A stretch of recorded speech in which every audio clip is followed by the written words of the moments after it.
Queen Elizabeth I, a monarch whose reign spanned several tumultuous decades, remains a figure of fascination and complexity, transcending the typical narratives that surround her.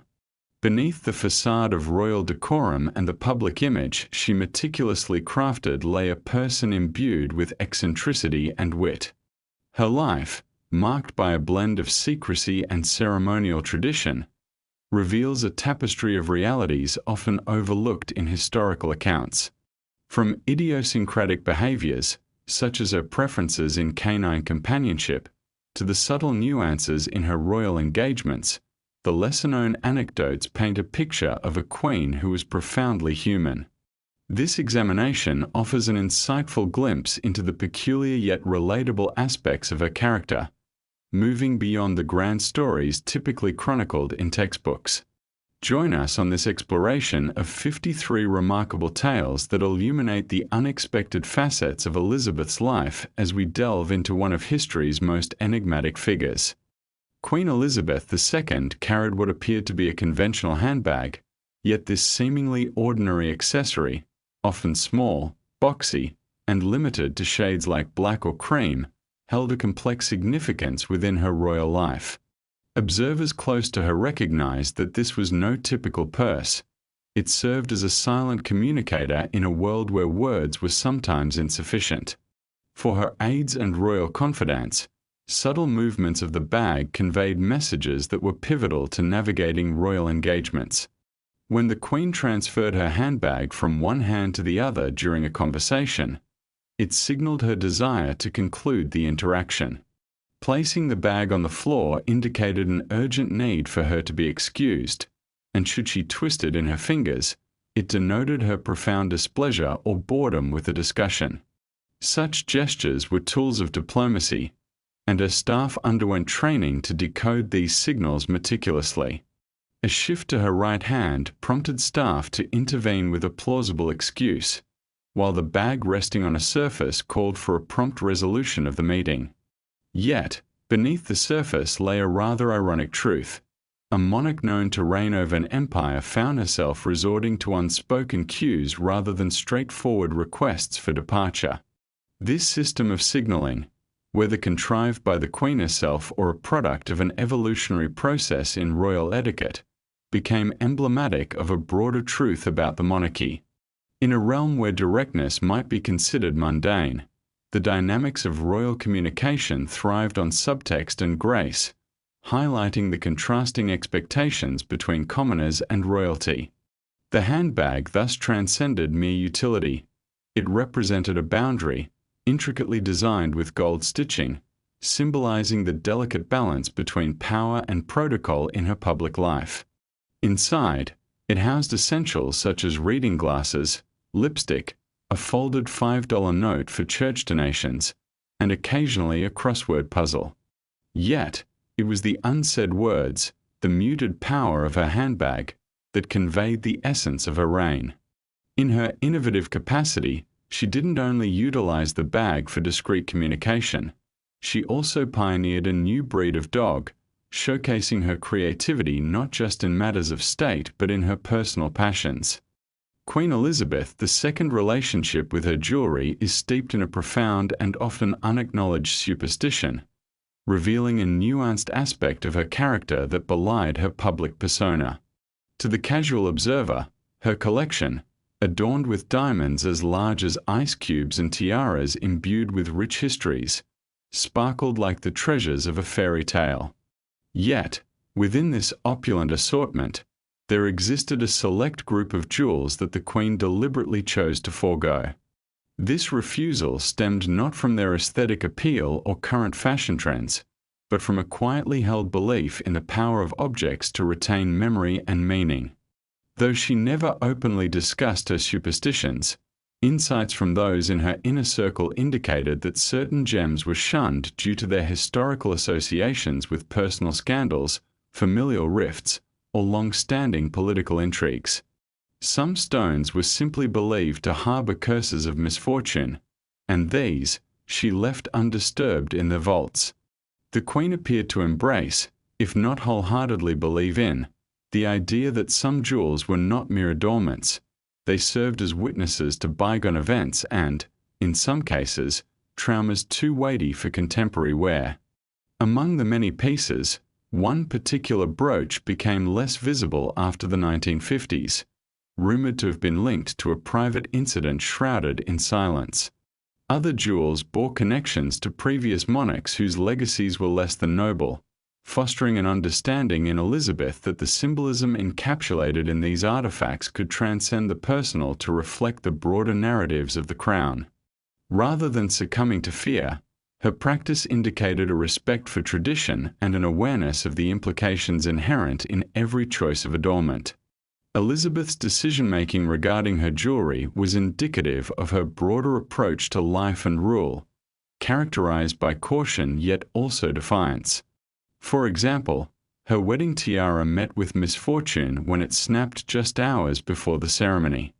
Nevertheless, it was carefully restored away from prying eyes, and she wore it with quiet resolve, a powerful gesture against the whims of fate. Though she maintained her composure and seldom revealed vulnerabilities, the choices and patterns of her jewelry selection spoke volumes about her intricate relationship with symbolism, emotion, and the burdens of legacy.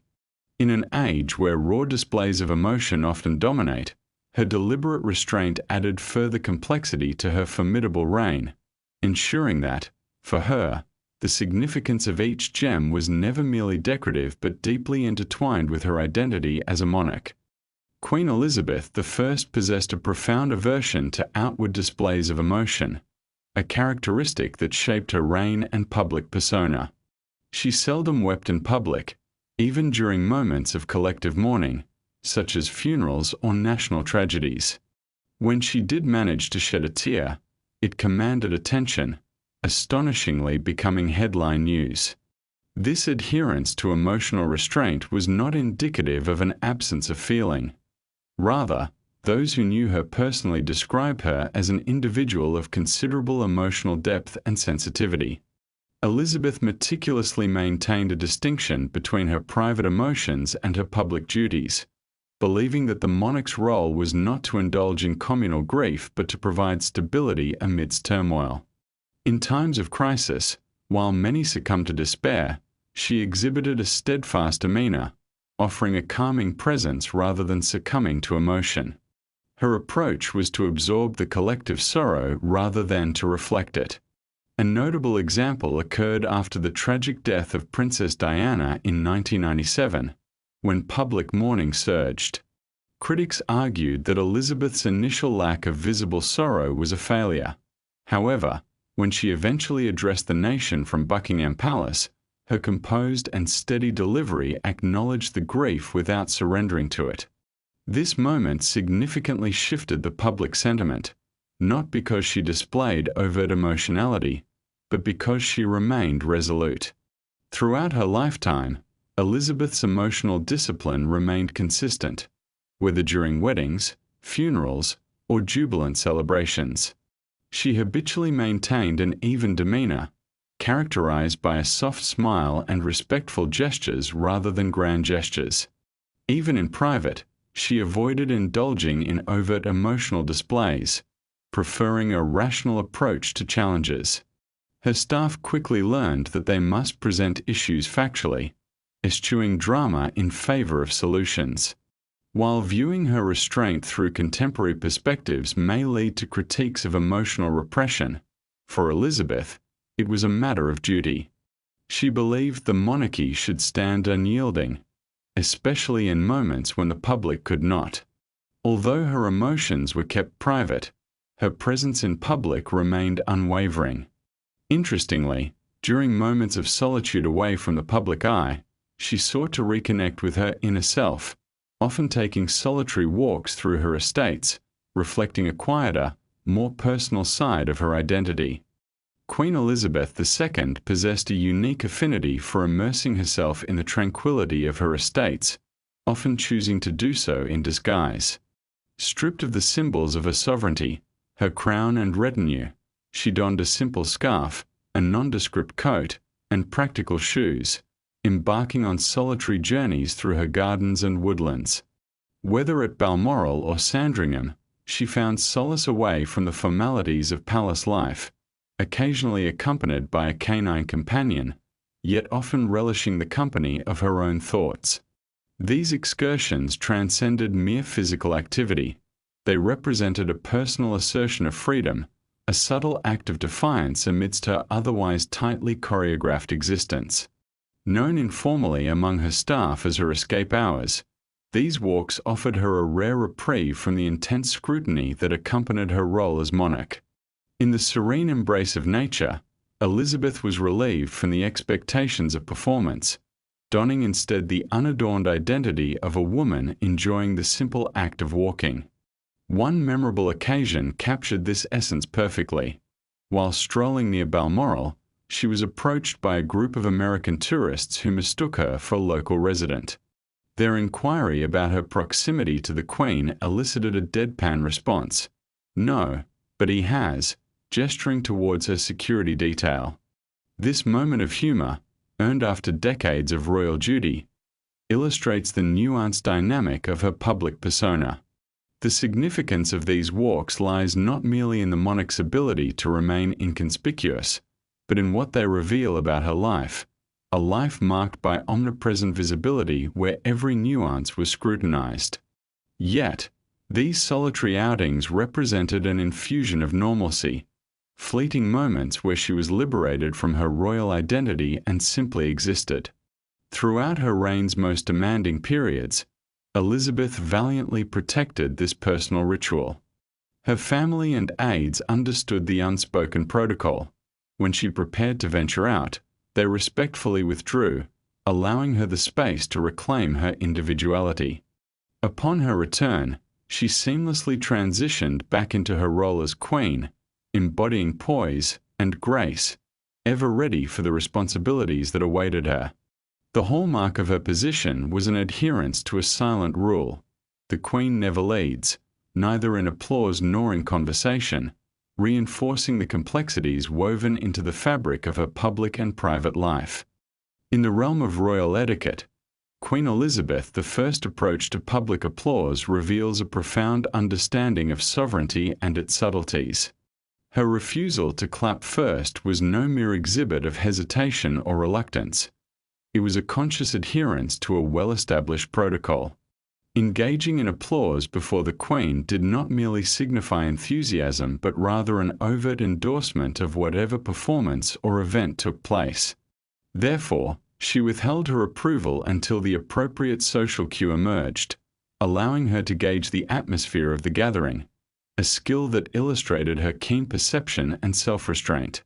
This dynamic often led to palpable tension within the audience. A beautifully executed symphony might end with a deafening silence as attendees waited for her to lead the way. When Elizabeth eventually initiated the clapping, it resonated with profound significance.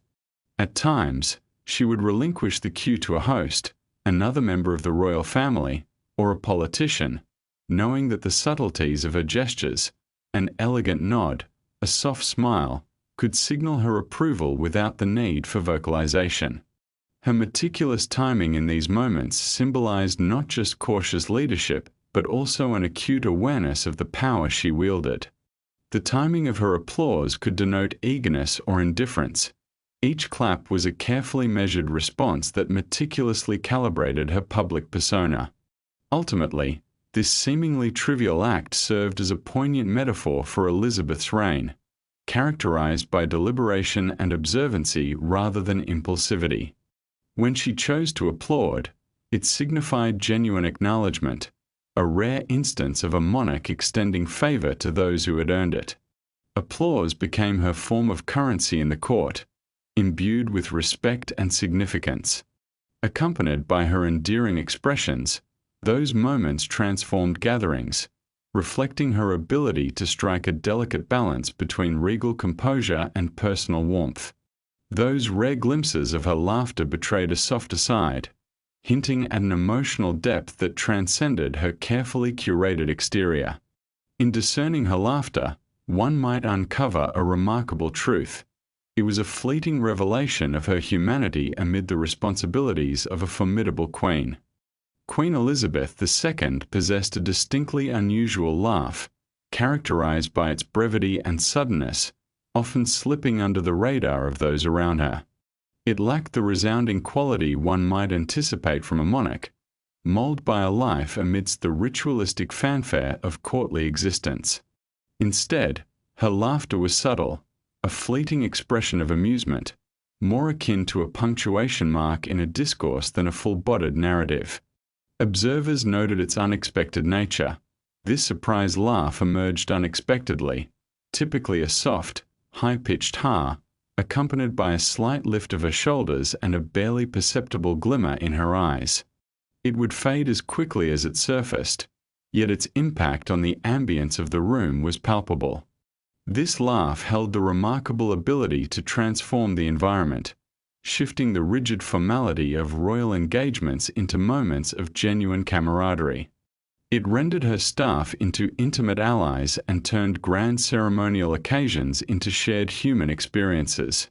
Each instance of her laughter, no matter how brief, served as a reminder that beneath the layers of royal duty and long-held traditions was an authentic individual. Her laughter was not simply spontaneous. It surfaced at the most unexpected junctures, triggered by a faltering speech, a misstep in a parade, or a corgi's unscripted antics. The nuances of her humor were sharp and specific, often imbued with a dryness that hinted at her self-restraint. When she experienced joy, it did not seek to dominate the gathering.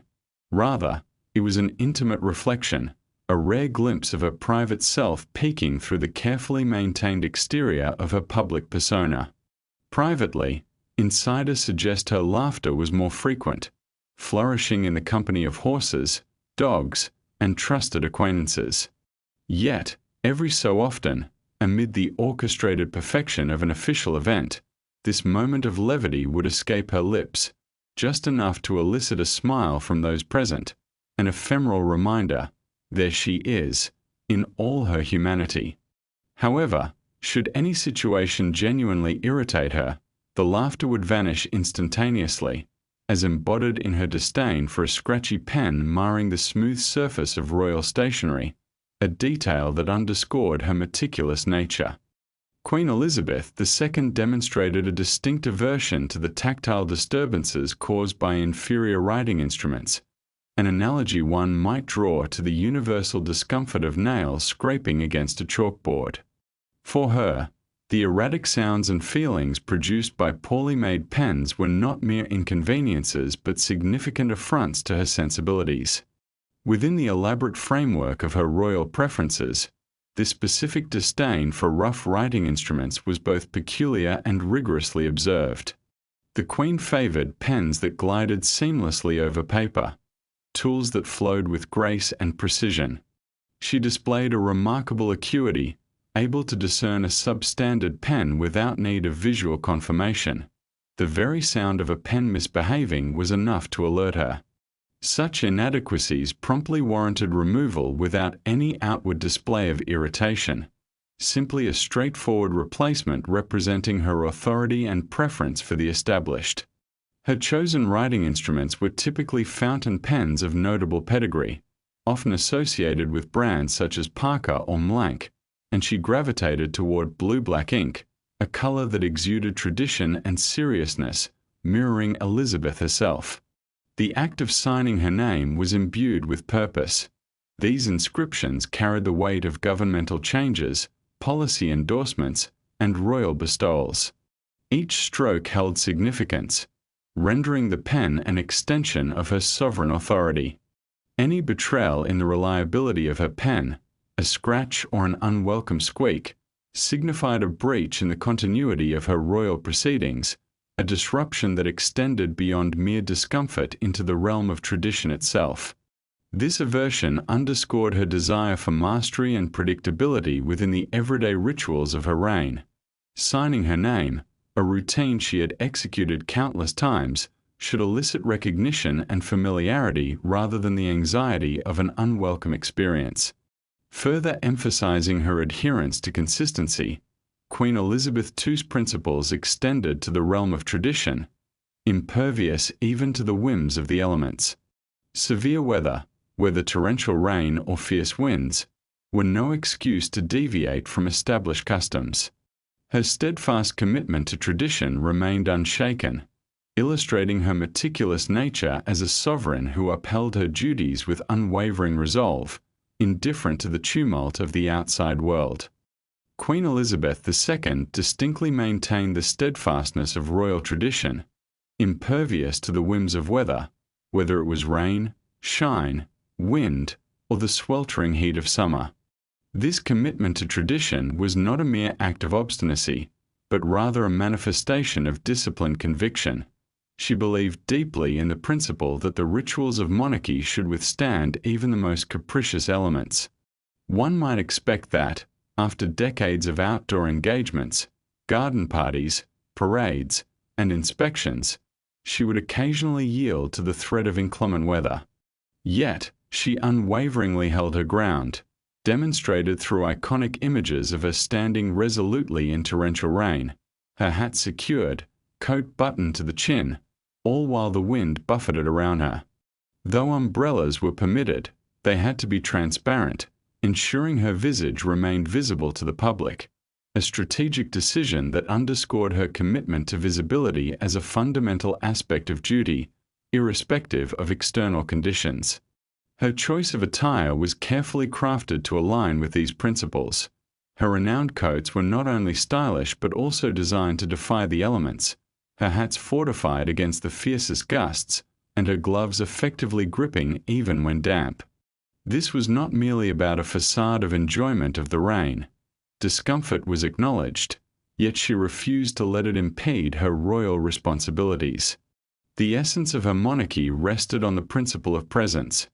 Cancellation in the face of light rain or chilly winds was not an option.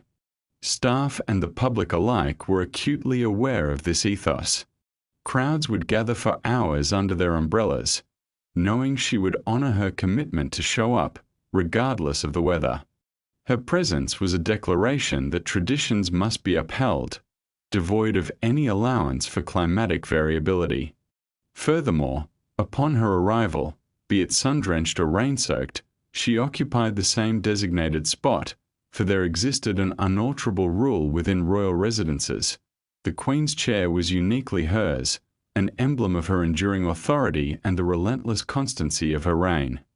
Queen Elizabeth II's residences were marked by an intriguing phenomenon. Amidst the opulence and exquisite craftsmanship of royal furniture, there was a singular chair in each dwelling unequivocally her own.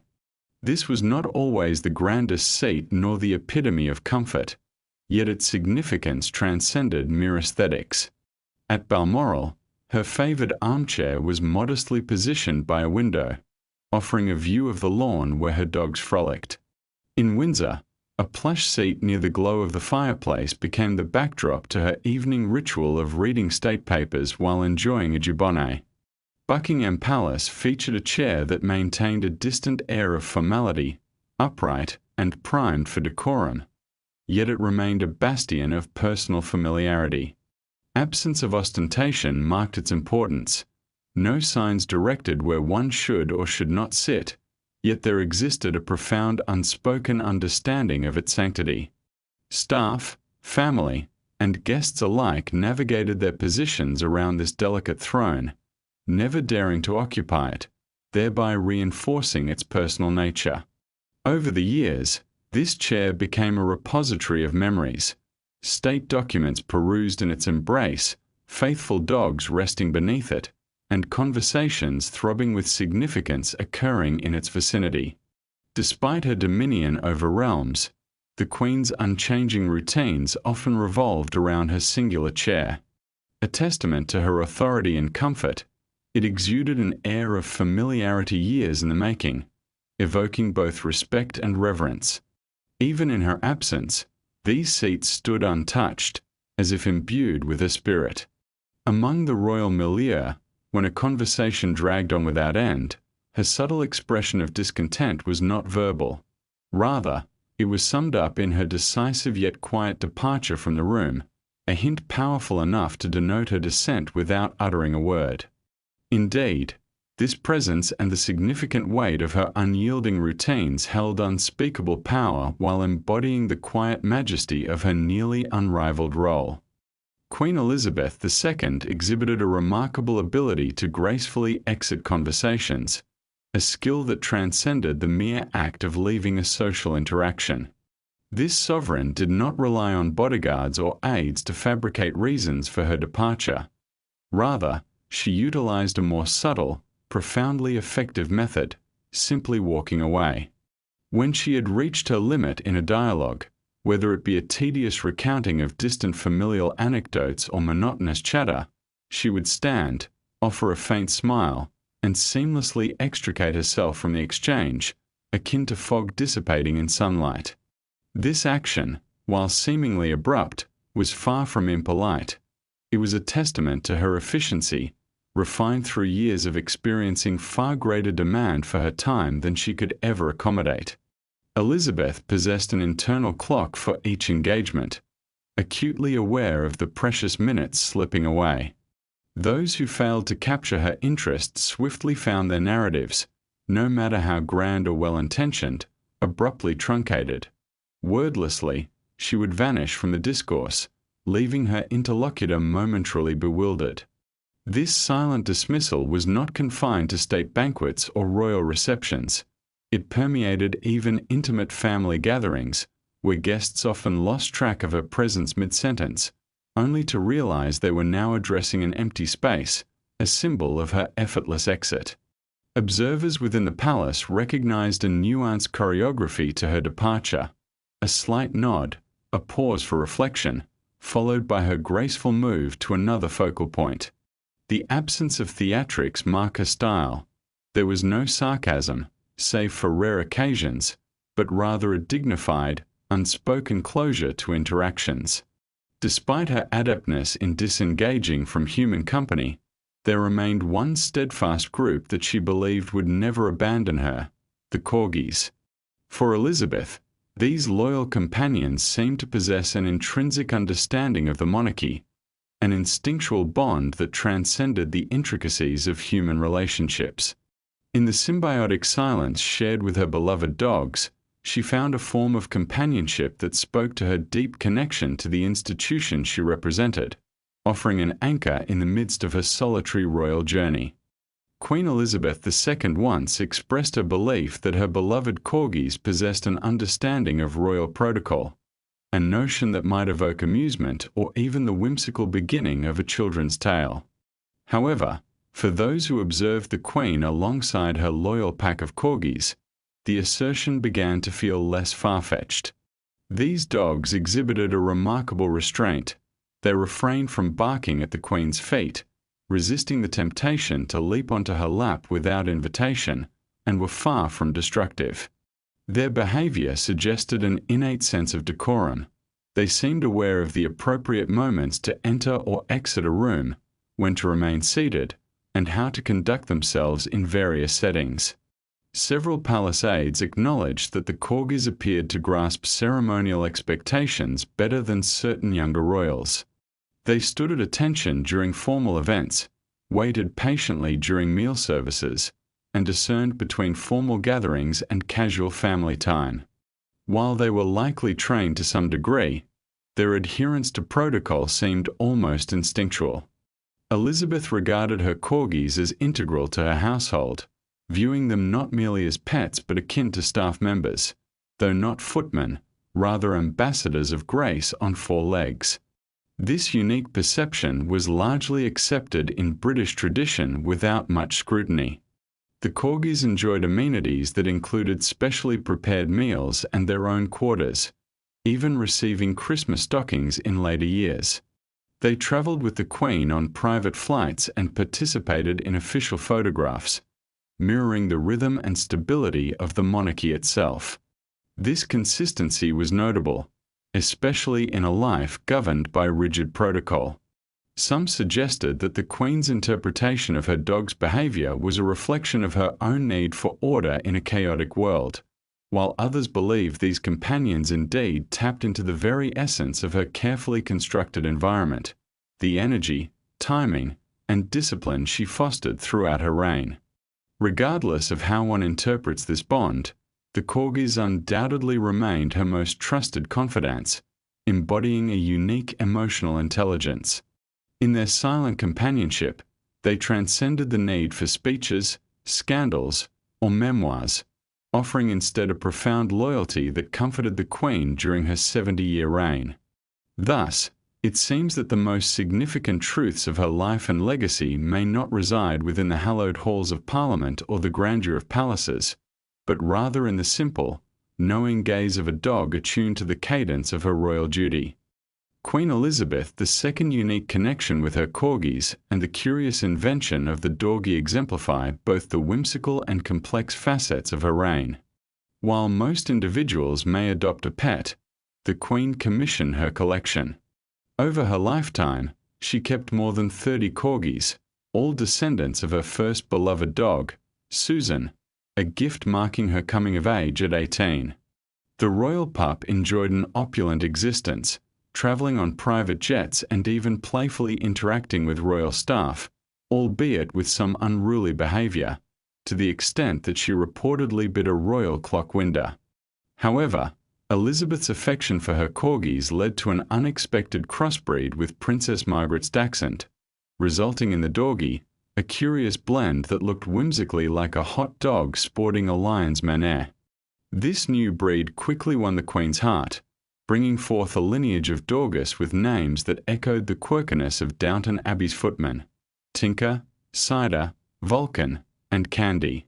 This canine creation, born not from scientific experimentation but within the royal palace, signified an innovation in royal leisure.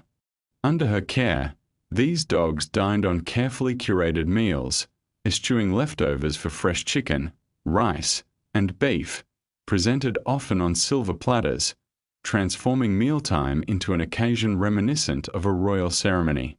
Yet, despite this pampering, the corgis maintained a rebellious spirit, disrupting the palace with their incessant barking and mischief, even tearing a footman's trousers. Some were known to nip the Queen herself, an act she appeared to take in stride. It symbolized a paradox of her reign.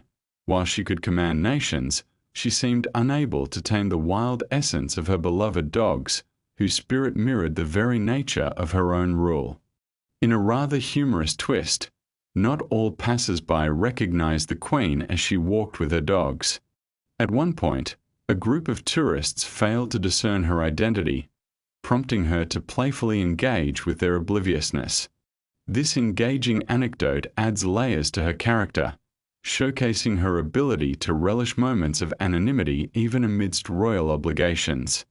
Elizabeth's relationship with her canine stands as a fascinating reflection of her life, one marked by grandeur yet peppered with authenticity.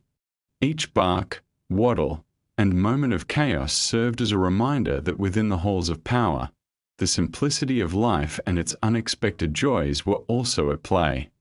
In a captivating instance of anonymity, Queen Elizabeth, the first adept, engaged with the mundane aspects of everyday life, highlighting the contradictions inherent within her remarkable reign. During a tranquil summer stroll near Balmoral Castle, her cherished retreat in the Scottish Highlands, she encountered a group of American tourists engrossed in their hiking adventures. Dressed inconspicuously in plain attire with a headscarf and accompanied only by a few dogs, she embodied the essence of an unassuming local, devoid of ostentation or recognizable royal trappings. When the tourists initiated a conversation, inquiring about her residency in the vicinity, the Queen responded with a subtle grin, her eyes sparkling with dry wit. Their curiosity soon led them to ask if she had ever met her own royal self, to which she cleverly pointed towards her steadfast security officer, Richard Griffin, quipping, "No, but he has." This offhand jest, executed with precision and humor, left the tourists blissfully unaware that they had conversed with one of history's longest-serving monarchs. Later, Griffin recounted this experience, noting the Queen's undeniable delight in such moments of incognito freedom. These interactions offered her a rare opportunity to escape the burden of her iconic image, a visage familiar to millions from stamps, currency, and public memorabilia, yet unrecognized in that fleeting moment. For her, the ability to move through her domain unnoticed was a priceless experience, one that she embraced rather than resented. This narrative reflects a deeper understanding of Elizabeth's character, her sharp, deadpan wit and an awareness of her own mythos that she often subverted with finesse. Indeed, she thrived not only on being seen as a global symbol but also on the astute art of disappearing when it suited her. It is in this duality of existence, being both an omnipresent figure and an invisible citizen, that one can truly appreciate the complexity of her life and reign, shedding light on the unique power she wielded, which extended far beyond mere visibility. Moreover, her life, unencumbered by conventional restraints such as passports or permissions, illuminated her inherent authority and autonomy. Queen Elizabeth II's relationship with the law presents a fascinating juxtaposition of authority and freedom. As the reigning monarch, she was uniquely positioned above the constraints typically imposed on citizens. Most notably, she required no passport or driver's license. Such documents were essentially issued in her name, making the necessity for her to request them a rather comical legal paradox. Thus, she traversed the globe without these identifiers, seamlessly moving through customs and even indulging in spirited drives, often alone, in a range of vehicles from sturdy Land Rovers to elegant Bentleys. Her affinity for driving can be seen as more than mere pastime. It was a form of discreet rebellion against the norms. An anecdote famously encapsulates this. While driving the Crown Prince of Saudi Arabia, a nation where women couldn't operate vehicles, she took the wheel herself, making an understated yet pointed political statement. This proclivity for driving was rooted in her early experiences during World War II, where she trained as a mechanic, showcasing her technical skills that far outweighed those of a typical royal. What is particularly striking is not merely her ability to navigate these rules without scrutiny but the quiet confidence with which she did so, eschewing grand displays or proclamations. Rather, she maneuvered through the expectations of her position with a sense of ease, treating legal boundaries as flexible guidelines. And this exploration of her character extends beyond her driving adventures. It is a prelude to her substantial yet often overlooked contributions during the war, achievements that unfolded not in the public eye, but rather amidst the grease-stained realities of wartime mechanics. The complexities of her reign reveal a monarch who both embraced and transcended the constraints of her time, operating in the shadows of formality, and revealing the depth of her character and capabilities. In the twilight of World War II, amidst a continent ravaged by conflict and stories of devastation dominating the headlines, a surprising chapter unfolded in the life of Princess Elizabeth Windsor. In 1945, at the tender age of 18, while most royals remained ensconced within the safe confines of tradition, Elizabeth chose a path that defied expectations. She enlisted in the Auxiliary Territorial Service, ATS, the women's branch of Britain's army, not merely to perform ceremonial duties but to engage as a truck mechanic and military driver.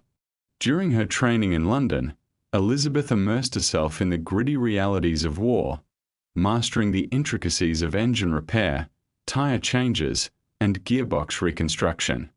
Her dedication transformed her from a royal figurehead into a competent mechanic capable of navigating the demanding responsibilities associated with military vehicles, ranging from ambulances to jeeps.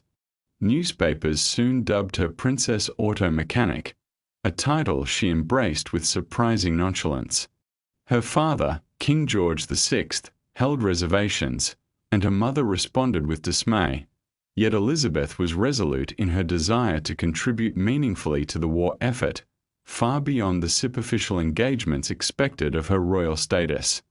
Clad in a uniform that lacked the ceremonial embellishments of her royal attire, Elizabeth worked long hours, often returning home with grease-stained fingers and dirt-smeared cheeks.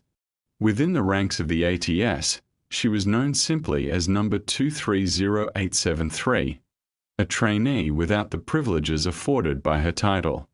The omnipresent threat of war had cast a shadow over her status as the heir to the throne, which she seemed to navigate with admirable indifference. As the dust settled post-war, Elizabeth resumed her role as a princess. Nevertheless, encounters with veterans in her later life revealed a depth of knowledge from her days in the ATS that was both surprising and profound. She recalled not only technical details, such as engine configurations and mechanical terminology, but also the makeshift repairs executed under duress, underscoring a sincerity and commitment to her training that transcended mere duty or public relations. For Elizabeth, this experience represented more than just an act of patriotism. It was a manifestation of autonomy in a world where most decisions were dictated by her lineage. The driver's seat, in particular, must have offered a tantalizing sense of rebellion against the constraints of her royal upbringing. Throughout her life, she retained the skills honed during those formative months in the ATS, a testament to her capacity for hands-on achievement. Thus, when one considers her idiosyncratic preference for the temperature of her bath water in later years, it becomes clear that her experiences had instilled in her a profound understanding of what it meant to earn one's comforts. After all, one who had once repaired military vehicles in a time of great turmoil had every right to demand her water be precisely as she desired. Queen Elizabeth I's approach to her bathing ritual exemplified the complexities and contradictions of her reign. In the privacy of her palace, she adhered to a meticulous regimen, often referred to as the bath ritual, which became as significant as any proclamation she issued. Each morning, the bath was prepared to a precise 7 inches, no more, no less. The water had to be maintained at an exact temperature, warm, yet not hot or lukewarm. To ensure this balance, attendants sometimes utilized a wooden thermometer, emphasizing the importance of precision in her care. Moreover, even the towels were subject to specific standards, needing to be arranged parallel to the tub with meticulous folding and no visible creases. Such rigid adherence to symmetry and order was essential to Elizabeth, reflecting her desire for control in a world that often left little room for personal choice. To an outsider, these practices might seem excessive, perhaps bordering on the ludicrous, but they reveal an essential truth about her existence. Living as a monarch in what could be considered a gilded cage, her options were severely limited. From her name to her attire, every aspect of her life was carefully shaped by a multitude of duties and expectations. The bath, however, was one realm she could claim as her own. It became a sanctuary and a personal retreat from the duties of the crown. Reportedly, Elizabeth favored long, quiet immersions with minimal bubbles, seeking solitude and serenity away from the incessant demands for her attention.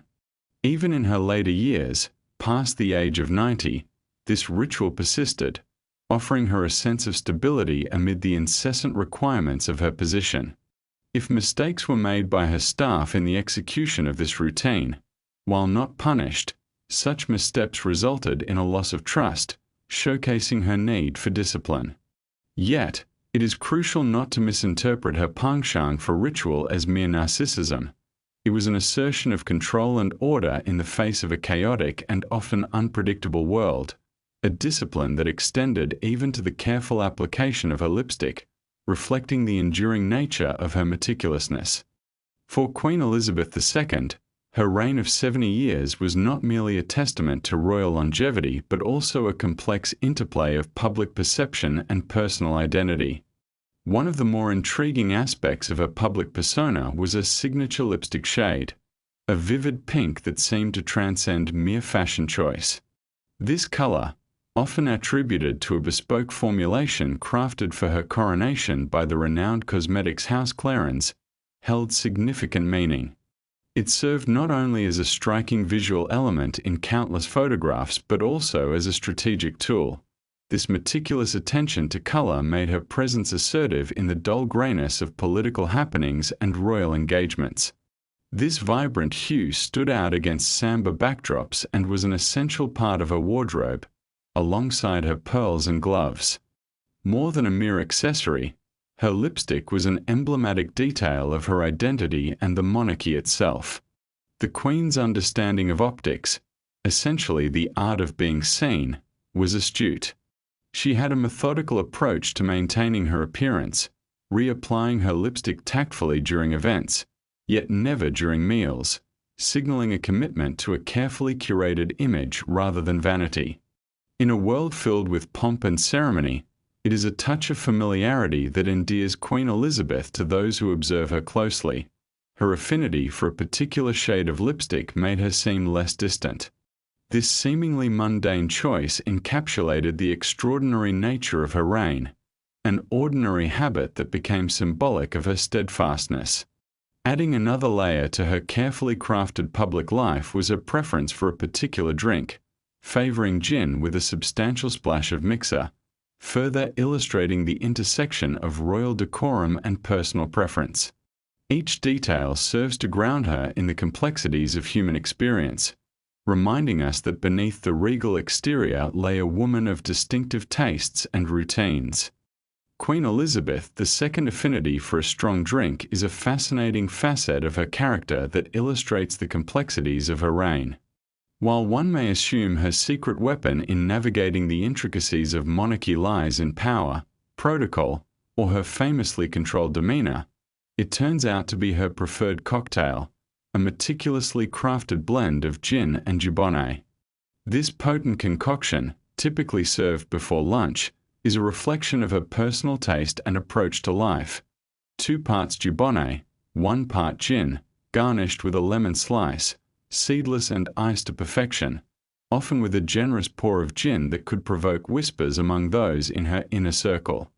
Despite her strong preference for drink, it is essential to clarify that she wasn't a hedonistic figure drowning in excess. Rather, her routine consisted of ritualistic moments during the day, a drink before lunch and perhaps another in the evening, whether it was a dry martini or a glass of champagne. This pattern was not for the sake of intoxication. Instead, it served as punctuation amid the relentless pace of royal duties, a subtle respite from the demands of diplomacy. Remarkably, she often took on the role of bartender herself, exhibiting a keen awareness of her preferred mixtures. Buckingham Palace even produced its exclusive gin, featuring botanicals from its own gardens, a testament to her influence and personal touch in all things royal. When the gin brand was introduced, consumers were drawn not only by the quality but by the pride of ownership, a piece of something distinctly hers. Yet, in the later years of her life, her doctors advised moderation. In a move that resonates with many, the dignified monarch acknowledged their counsel with a polite nod, only to continue her cherished practices undeterred. This act of defiance is emblematic of a woman who, though encased in the rigors of royal life and expectation, carved out small territories of autonomy. Whether it be through choosing a shade of lipstick, a favored drink, or even cultivating proficiency in a somewhat rare linguistic skill, she defined her existence within the parameters of her station, reflecting the dualities of public duty and personal desire. From an early age, Queen Elizabeth II exhibited a remarkable affinity for horses, communicating with them in a manner that transcended the linguistic complexities that often baffled diplomats fluent in multiple languages. Her relationship with these majestic animals was not one of mere affection. It was a profound and sophisticated bond that developed into a second language throughout her life. Receiving her first pony at just 4 years old, she quickly progressed to riding daily by the age of 10. By her teenage years, she possessed an encyclopedic knowledge of thoroughbred bloodlines across the Commonwealth, demonstrating an acute awareness that would only deepen in her 30s, when she could discern even the slightest imperfections in a horse's movement from a considerable distance. This expertise went beyond typical equestrian interests, evolving into an earnest pursuit of knowledge about horse breeding and racing. The Queen meticulously documented her equine companions, recalling their individual traits, injuries, and lineage with remarkable precision. Her affinity and dedication to the sport culminated in over 1,600 race victories, revealing a deep-rooted connection that was mirrored by those who worked alongside her. She could identify each horse in her stable solely by the sound of their hooves, a testament to her extraordinary sensitivity and attentiveness. In these moments with her horses, the world of royalty melted away. She engaged with them without the facade of her crown, embodying a simplicity that contrasted sharply with her public role. Amid her peers, even seasoned leaders like Ronald Reagan, a fellow equestrian, found themselves disarmed by her natural rapport with horses. During a riding excursion, she skillfully left a visiting ambassador behind, not out of arrogance, but through an endearing confidence that reflected her mastery of the equestrian arts. When traveling for horse-related engagements, she skillfully adopted a pseudonym and discreet arrangements, allowing her passion for horses to unfold away from the scrutinizing eyes of the public. Here, her equestrian world offered respite and authenticity, free from the weighty expectations of her royal stature. In the realm of royal protocols, the practice of using aliases during travel has a unique significance, particularly in the life of Queen Elizabeth II. For many, booking a hotel room under a pseudonym may raise eyebrows, yet for the Queen, this was not merely a question of privacy. It was a blend of security measures and a subtle form of amusement. Whenever she embarked on unofficial journeys, whether for leisurely holidays or quiet getaways, she cleverly adopted inconspicuous names, opting for the simplicity of Sharon or the commonality of Mrs. Smith. Occasionally, she would even use Southern Thurland, a nod to her family's historical lineage. This approach was not merely whimsical. It stemmed from the practical consideration that drawing attention to the presence of the Queen could potentially jeopardize her privacy. The allure of remaining incognito resonated through her travels, allowing her to experience moments of normalcy, however fleeting. The sovereign's entourage also participated in this charade of discretion, employing code names and euphemisms that transformed their travels into a form of theater, complete with security protocols that echoed military precision. Former royal protection officers recounted how their schedules bore coded messages, creating an elaborate facade to prevent prying eyes from uncovering their whereabouts. However, what is most intriguing is the deliberate choice of the Queen's code name, intentionally mundane, designed to blend into the crowd. As Sharon from the Cotswolds, she could assume the guise of a retired relative, thus evading the expectations that accompany her royal status. Even in her later years, this penchant for playful subterfuge was endearing. The image of a monarch engaging in secretive games, not with high artillery but with simple booking forms, reveals a longing for anonymity, a fleeting desire to exist beyond her symbolic representation. However, even in her retreat from royal expectations, the Queen maintained boundaries around her preferences, most notably with food. It called to mind an intriguing irony. The most powerful woman in the world had a firm aversion to one surprisingly common yet pungent ingredient. Queen Elizabeth I's culinary preferences were not merely trivial matters of taste but intricate threads woven into the fabric of royal protocol and diplomatic etiquette. A notable aversion she held was towards garlic, which was declared entirely off-limits at Buckingham Palace. This was not attributed to a singular allergy or an unyielding campaign against a specific flavor, but rather stemmed from a nuanced distaste for the pungent aroma that she found overpowering and invasive. Such a seemingly innocuous preference wielded significant influence over royal dining practices, echoing her understanding of the monarchy's reliance on presence and perception. In a court where every detail was meticulously arranged, from silverware polished daily to the careful folding of napkins, garlic's exclusion permeated far beyond palace walls. It shaped menus at state dinners, official banquets, and even during encounters with foreign dignitaries. Former royal chefs attested to adapting their culinary creations to accommodate the Queen's sensitivity. Flavor enhancement became a creative challenge without the use of garlic while maintaining sophistication. Onions were minimized, and chives were tolerated, yet garlic remained resolutely banned. This degree of fussiness, though reminiscent of a Hollywood starlet, was steeped in far-reaching implications. Elizabeth I, with a keen awareness of her public image, recognized that the monarch's role is inextricably linked to the impressions formed within close interactions. Indeed, no diplomatic handshake could withstand the lingering scent of garlic. Thus, the Queen's preferences became de facto regulations, illustrating how a simple distaste could transcend personal comfort and emerge as institutional policy. However, this aversion was part of a broader array of culinary stipulations. She also demonstrated a clear disfavor towards excessive starches, skepticism of spice, and preferences regarding crusts and teacup designs. Yet garlic was emblematic of her culinary nemesis, a potent symbol of how personal choices permeated royal traditions. Over decades, the influence of these preferences led to an evolution in royal cuisine, demonstrating that even the most powerful figures bear human idiosyncrasies. Beyond the lavish grandeur of her reign, Elizabeth I showcased an affinity for the mundane, occasionally finding solace in the simplicity of popular television, a reminder that beneath the crown, she too was a woman with personal likes and dislikes, illustrating the complex interplay between personal life and the weight of royalty.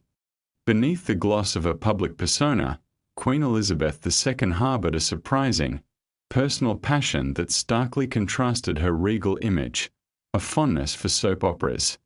Not the highbrow dramas of royalty or grand historical narratives, but rather the everyday escapism of series like Coronation Street and EastEnders, along with occasional ventures into the Bill or the somewhat anachronistic Downton Abbey, which she found amusing for what many might consider the wrong reasons.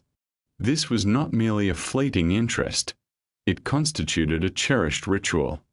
After hours laden with formal engagements and curtsying dignitaries, she would retreat to her secluded quarters, beverage in hand, remote control ready, transforming from a monarch into a spectator of life's unpredictable dramas. Such a mundane pursuit seems at odds with the image of the Queen in elegant garb, yet therein lies the paradox of her existence. For one whose life was meticulously orchestrated and subject to incessant scrutiny, the unpredictable narratives represented a rare form of liberation. Engaged with storylines devoid of any real-world implications, pub fights, neighborhood feuds, she found solace in the authenticity of unscripted chaos. The world outside her window had little awareness of her emotional investment in these fictional tales. Her laughter and frustration were unencumbered by the weight of her crown. Staff members could occasionally hear the faint laughter and theme songs drifting through the heavy doors, a beautiful reminder of the ease she found in this seemingly trivial pursuit. This aspect of her character illustrates the humanity that often remains overlooked beneath the royal façade. While numerous monarchs may have sought solace in books, sporting activities, or poetry, Elizabeth II simply desired an escape into the relatable quarrels of fictional households.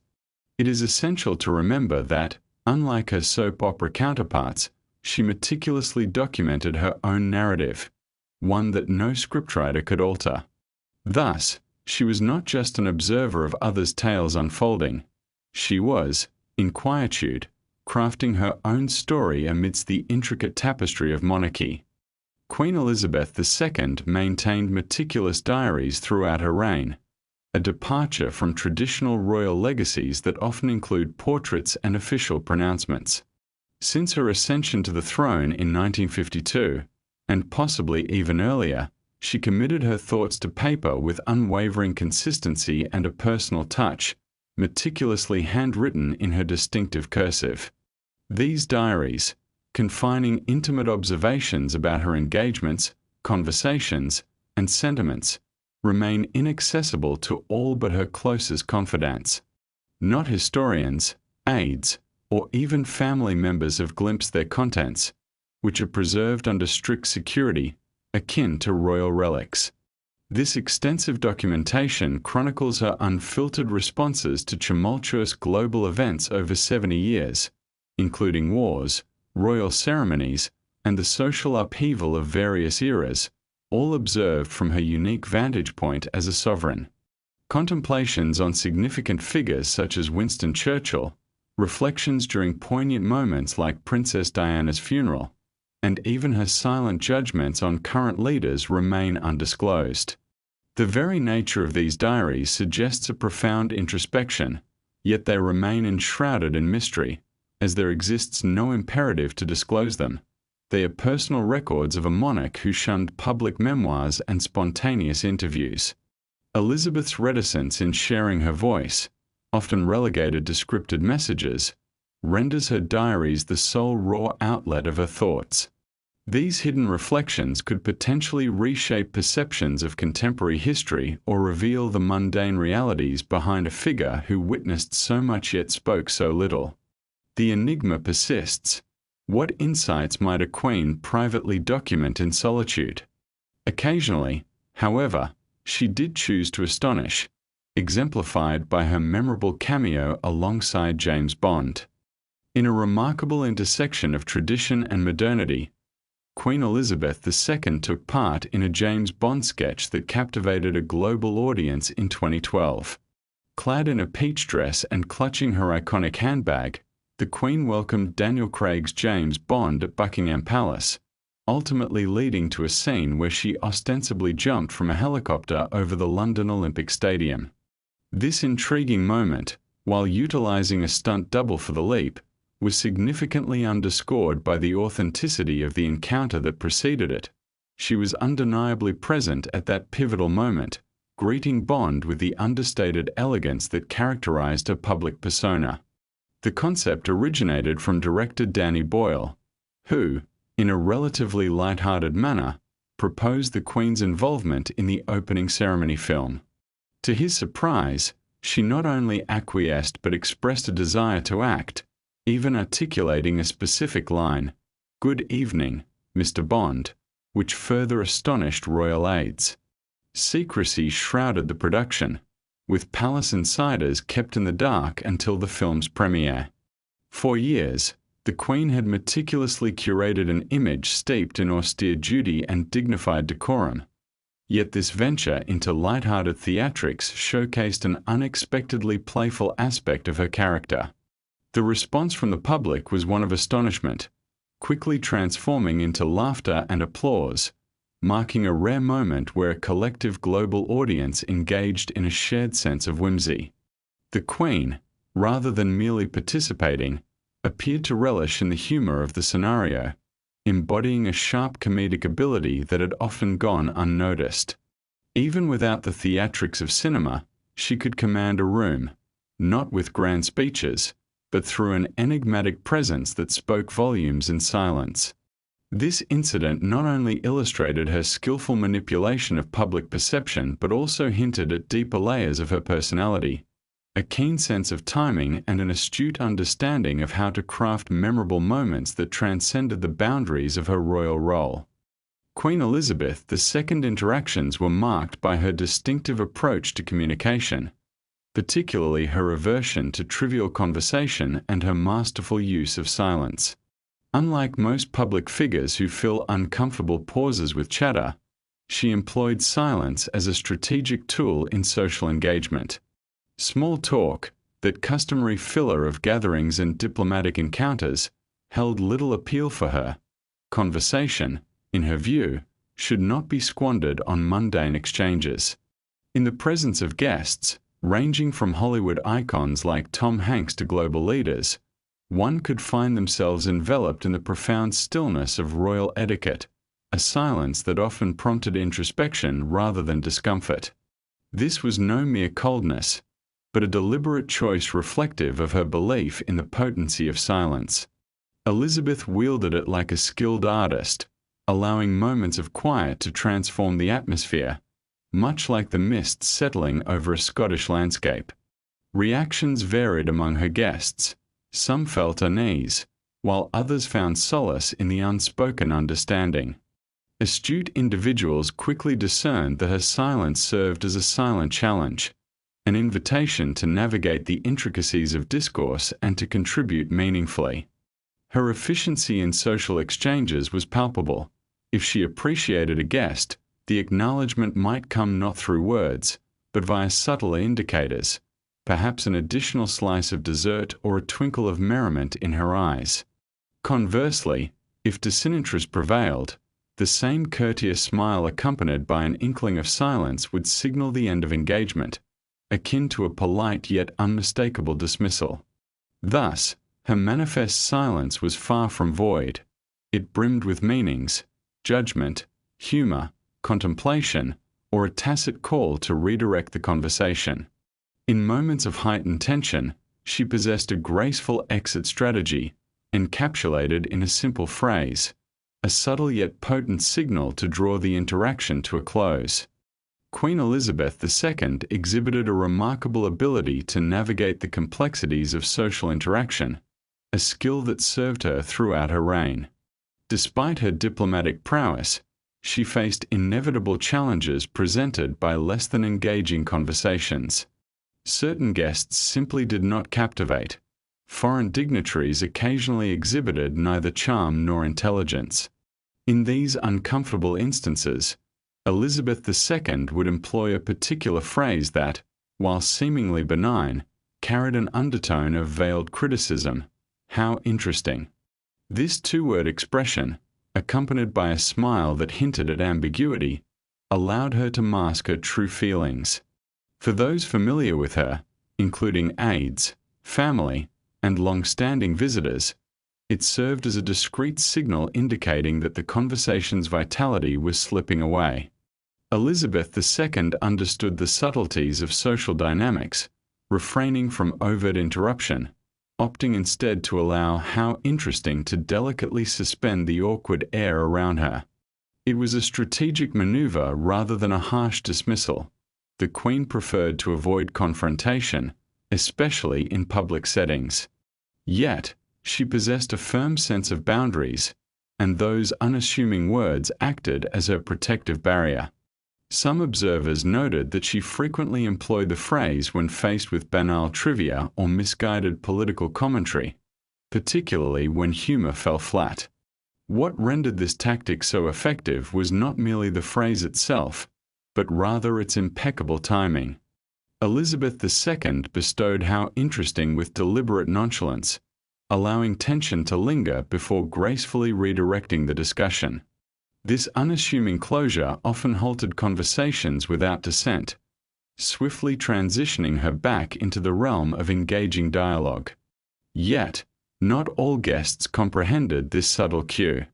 When casual discourse proved tedious, and her signature phrase lost its effect, she would retreat to the comforting company of her corgis, whom she doted on with much more affection and attentiveness than most might expect, embodying a nurturing spirit that would impress even the finest chefs of haute cuisine. Queen Elizabeth II's relationship with her corgis stands as a testament to the complexities of her character and reign. While the British monarch was surrounded by a legion of staff, footmen, chefs, and handlers, she chose to personally care for her cherished corgis, eschewing the convenience afforded by her title. Each day, these dogs were served meals thoughtfully prepared in the palace kitchens. Far from the mundane kibble most would expect, their diet consisted of chicken, beef, lamb, and even rabbit, meticulously crafted with rice and vegetables. Yet, the crowning touch of this meal service was the Queen's own hand in portioning and serving the food. This act, rooted in a profound bond rather than obligation, revealed the depth of her affection for her pets. The corgis transcended mere royal accessories. They were her steadfast companions, offering loyalty and honesty often lacking in the human court. The ritual of feeding her dogs became a cherished part of her daily life, a sacred space where she could communicate with her furry friends, narrating their meals, discussing their behavior, and reinforcing their hierarchy by serving the eldest first. These corgis, while undoubtedly pampered, were not spoiled. They inhabited a well-structured world, complete with their own room, footmen, and custom-made comforts. Elizabeth's engagement in this routine set a precedent of care and affection that was respected by her staff, who understood the significance of not interrupting her during this ritual. This simple act of nurturing offered the Queen a reprieve from the demands of her royal life, allowing her to connect in a way that required no grandiloquent speeches or ceremonial obligations. Notably, her devotion extended to using a specialized dog whistle, specifically tuned for the auditory world of her pets, underscoring the depth of the bond she fostered. In these moments, Elizabeth found solace and companionship, illustrating the multifaceted nature of her reign and personal ethos. Queen Elizabeth II, revered as the Supreme Governor of the Church of England and the Commander-in-Chief of the Armed Forces, wielded an unusual, yet telling instrument of her reign, a custom dog whistle, uniquely attuned to the ears of her beloved corgis and dogus. Unlike conventional trainers who might utilize shouts to command, the Queen's approach was more nuanced and reflective of her dignified demeanor. The bespoke whistle, a thoughtful creation rather than a mere novelty, showcased her commitment to both her pets and the ceremonial nature of her existence. This whistle was not simply a tool, it symbolized an intimate understanding between a monarch and her animals, a relationship forged through love, attention, and deep familiarity with their distinct personalities. She engaged with them on a level that transcended the ordinary, acknowledging their moods and subtle behaviors. The effectiveness of the whistle lay not in its volume but in the consistency it represented, echoing her steady presence within the chaotic environment of the palace. Observing the swift and eager response of her dogs was a testament to their bond, a result of mutual respect rather than obedience born of fear. As they raced to her side, it illustrated not only the bond between the Queen and her pets but also her ability to assert control with grace amid the din of royal life. Furthermore, just as she communicated with her dogs through this unique sound, she made her presence unmistakable to her subjects through her bold and vibrant attire. Each choice in color and style reinforced her identity, leaving an indelible mark on those who encountered her. Thus, in both her relationship with her animals and her public persona, Queen Elizabeth II exhibited a refined sense of command that resonated with those around her. Queen Elizabeth II's deliberate choice to wear vibrant colors was not merely a reflection of personal taste. It was an astute strategic maneuver grounded in the profound understanding of her role as a monarch. Throughout her reign, marred by tradition and convention, she grasped the vital principle of visibility, recognizing that her presence needed to be immediately apparent to the public she served. Standing at 5 feet 4 inches, Elizabeth often found herself eclipsed by the dark attire of her surrounding aides and officials, and thus her colorful wardrobe became a necessary distinction, serving both practical and symbolic purposes. The colors she adorned were carefully selected in consultation with her advisors, each hue thoughtfully matched to the day's environment. Green for appearances in the lush backdrop of gardens, blue to echo the ocean's edge, and orange to stand out against the overcast skies of London, all contributed to a vivid tableau. Each outfit, elegantly coordinated down to her hats and umbrellas, crafted a visual narrative intended to resonate with the spectators, those who spent long hours in anticipation, hoping for a fleeting glimpse of their queen. The brightness of her attire was a genial gesture towards her subjects, the schoolchildren, the enthusiastic crowds armed with binoculars, and the distant relatives hoping to catch a shard of royal life. It symbolized accessibility, making her, in a sense, a reassuring presence, even amid the trappings of monarchy. As her signature silhouette emerged, characterized by the harmony of her coat, gloves, and iconic bag, she transformed moments that could have felt heavy with grief into displays of dignity and elegance, even in samber black or sunny yellow. Yet, Beneath this polished exterior, there were instances that revealed her humanity.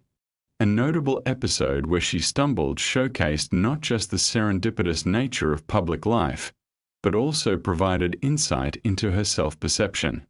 Such moments remind us that while she donned a crown and a resplendent wardrobe, she too was subject to the slips and gestures of an ordinary individual navigating the complexities of her role. This duality encapsulates the compelling tapestry of Elizabeth's reign, where royal obligation and personal authenticity intertwined. Queen Elizabeth II, a figure synonymous with poise and dignity, once encountered an unexpected mishap that, while seemingly trivial, beautifully illustrated the complexities of her character. In a casual moment on the grounds of her estate, she famously tumbled out of her horse-drawn carriage, an incident that could have easily inspired scandalous headlines in a sensationalist publication. Fortunately, this was not a spectacle broadcast to the world, but rather an intimate occurrence away from public scrutiny. As she stepped down from a carriage reminiscent of storybook enchantments, Elizabeth miscalculated her descent. In a fleeting moment, gravity had its say, and she found herself momentarily dislodged. However, rather than responding with alarm or indignation, the Queen chose to greet this predicament with humor. She rose, brushed off her attire, and laughed genuinely, embodying a refreshing acceptance of her humanity. This reaction, devoid of theatricality, revealed an admirable strength, the ability to remain unruffled amidst life's quirks. Witnesses reported a mix of shock and admiration as her companions rushed to assist her, only to be gently waved off. Her casual dismissal, likely accompanied by a light-hearted quip, spoke volumes about her character, highlighting a woman who understood the nature of her role but was not confined by its weight. This incident, though not chronicled in palace archives or public announcements, lingered poignantly in the memories of those present, not as a mere lapse but as an exposure of her authentic self, a monarch who balanced regal responsibility with a refreshing lack of pretense. Moreover, this moment hints at a fascinating aspect of Elizabeth's reign, her meticulous management of time and duties. While her public persona demanded a facade of command and authority, those private moments illustrated her recognition of life's inherent unpredictability and the necessity of humility. Thus, it is essential to appreciate the duality of her existence. She was both a sovereign and, importantly, a human being. In her deftness at mingling regal obligation with a light-hearted spirit, Elizabeth II carved a unique path through the labyrinth of monarchy, illuminating the intricacies of her legacy.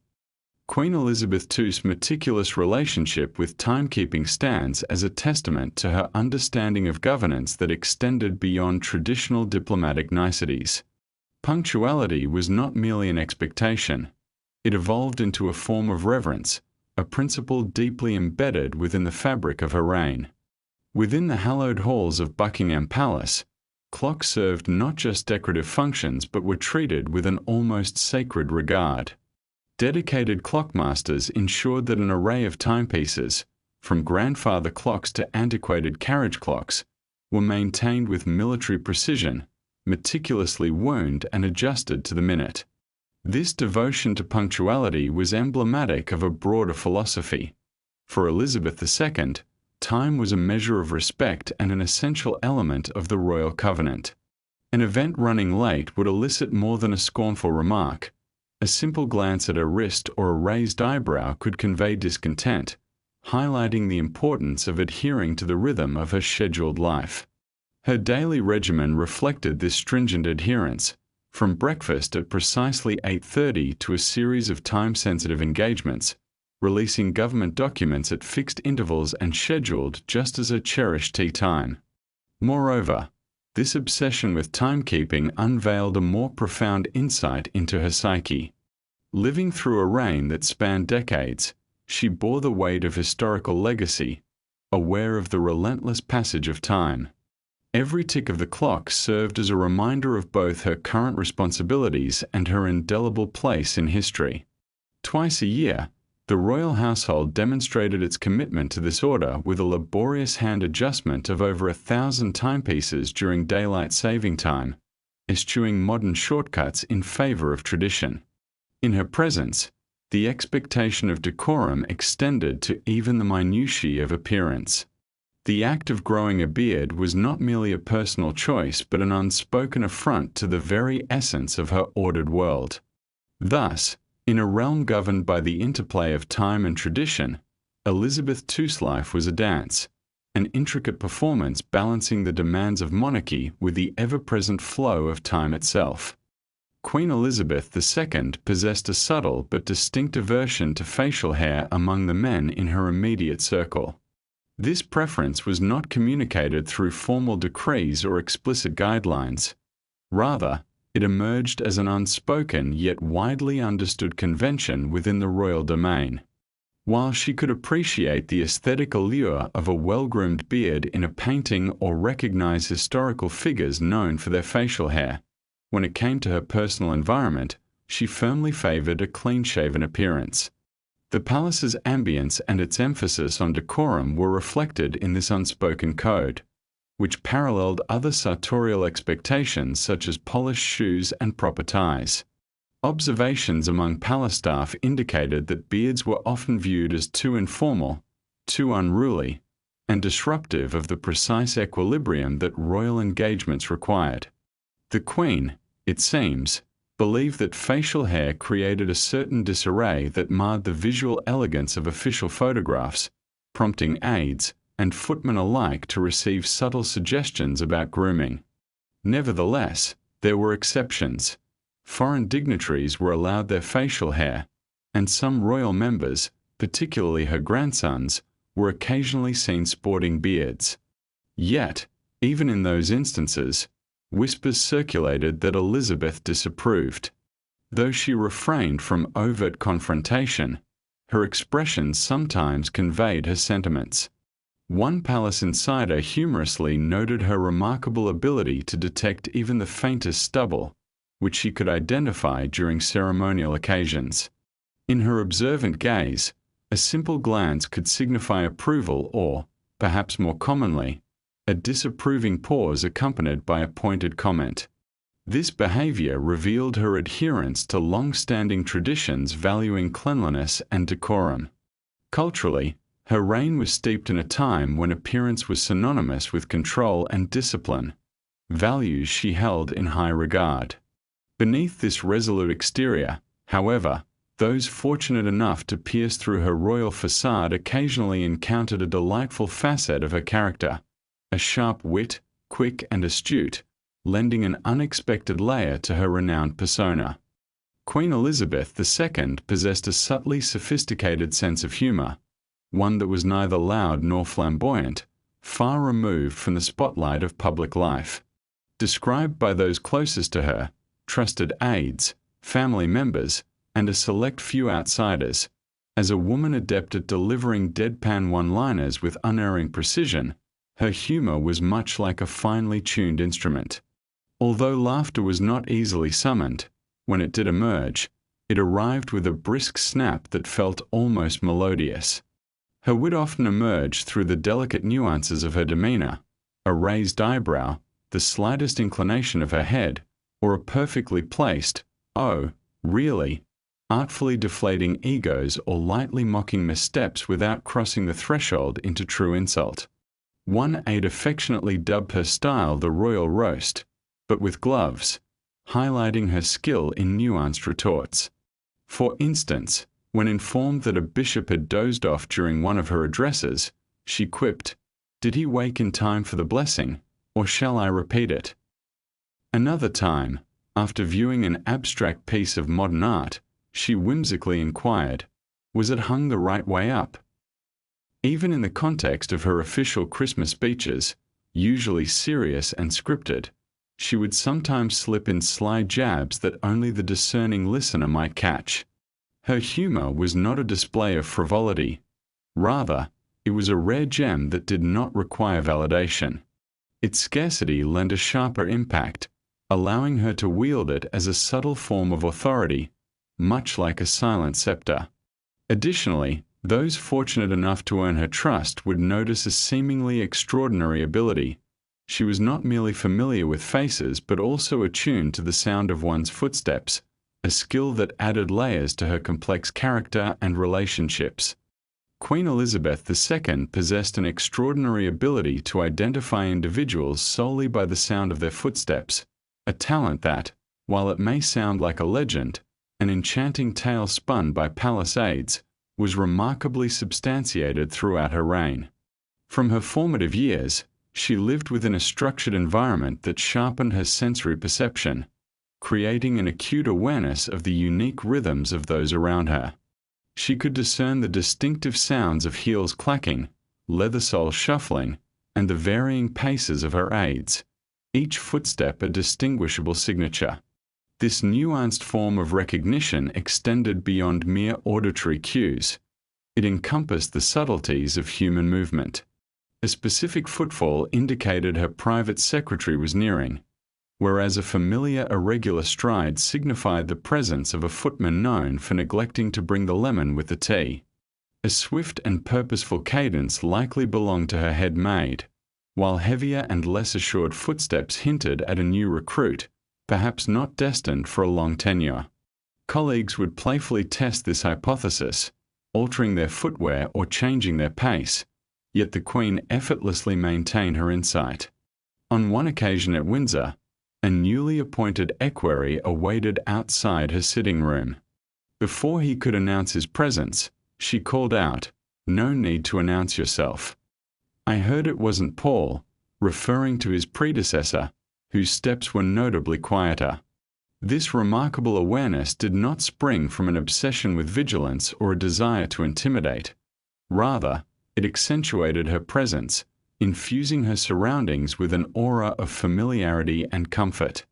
In a world where many regarded her simply as a distant emblem of authority, this nuanced sensitivity to the ordinary revealed a profound attention to detail that often eluded others. Furthermore, in matters of decorum and posture, she not only observed but was keen to provide corrective feedback, particularly in the art of sitting, ensuring that propriety was always upheld within her domain. Queen Elizabeth II maintained a rigid standard regarding the posture expected of members of the royal family, particularly when it came to sitting. Royal etiquette, subtle yet powerful, conveyed its importance through a mere glance or a discreet cough, rather than overt reprimands.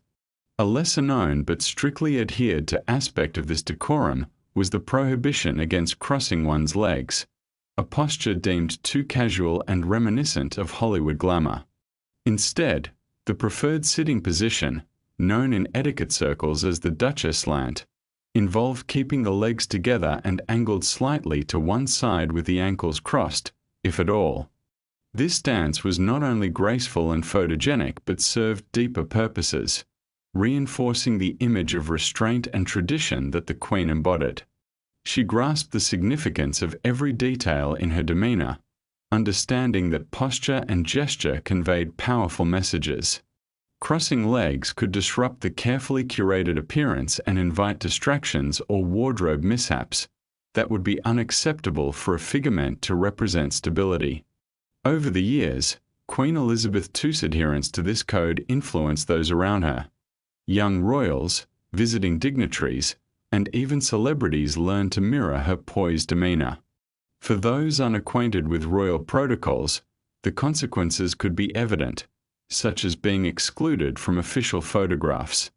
Even as she aged, when personal comfort might encourage a more relaxed seated posture, she remained the epitome of composure, spine straight, hands folded, legs elegantly positioned. Such minor details formed the essence of royalty, demonstrating that even the seemingly trivial could wield significant influence. If the Queen could enforce decorum through her seated pose, one could only speculate about her reactions to the speed of the modern world, especially given her own experiences behind the wheel. Queen Elizabeth II possessed a unique relationship with speed, particularly in her preference for fast cars over their aquatic counterparts. Often seen graciously waving from royal balconies, one might overlook her penchant for speed behind the wheel. Rather than recklessness, her driving style was characterized by a purposeful control. She relished the experience of driving herself rather than ceding it to a chauffeur. This passion encompassed a variety of vehicles, from Land Rovers to Jaguars, and even an Aston Martin, all indicative of her appreciation for performance coupled with reliability. Well versed in automotive mechanics, she was not just a passive participant. She handled her vehicles with a skill that sometimes astonished her security detail as she tackled treacherous terrains at remarkable speeds. The Land Rover emerged as a favorite, embodying the ideal blend of sturdiness and prestige. Frequently, she would commandeer her vehicle during excursions at Balmoral or Sandringham, her beloved corgis seated beside her, the wind catching her scarf as her staff braced themselves in the passenger seats. However, this enthusiasm for speed dissipated when the scene shifted from land to water. Despite her access to luxurious yachts and naval vessels, she seemingly recoiled from the idea of speedboats, deeming them too boisterous and precarious. Instead, her preference leaned towards the tranquility of a ceremonial barge or a leisurely boat ride across serene waters, where the control she cherished on land was diminished by the unpredictable nature of boats. This dichotomy between her thrill-seeking on land and her cautiousness at sea reflects deeper psychological tendencies. She valued precision rather than adrenaline. The directness of driving, a visceral connection between the operator and the vehicle, stood in stark contrast to the reliance on the whims of water and weather that boating demanded. Nevertheless, she was not averse to taking calculated risks, as evidenced by an anecdote involving a Saudi prince as her passenger, illustrating that her spirit embodied a nuanced blend of daring and deliberation, carefully measured yet undeniably bold. In an intriguing episode from the 1990s, Queen Elizabeth I demonstrated a remarkable blend of authority and informal hospitality that reflected the complexities of her reign. During a visit from Prince Abdullah of Saudi Arabia, who had not yet ascended to the throne, the Queen invited him to Balmoral for what was expected to be a leisurely afternoon filled with polite conversation, tea, and a tour of her estate. However, the engagement took a surprising turn when, after a midday meal, Elizabeth offered to drive the prince around the estate, a gesture that quickly became a lesson in both speed and symbolism. With the prince anticipating a traditional chauffeur experience, he was taken aback as the Queen confidently positioned herself behind the wheel of her Land Rover.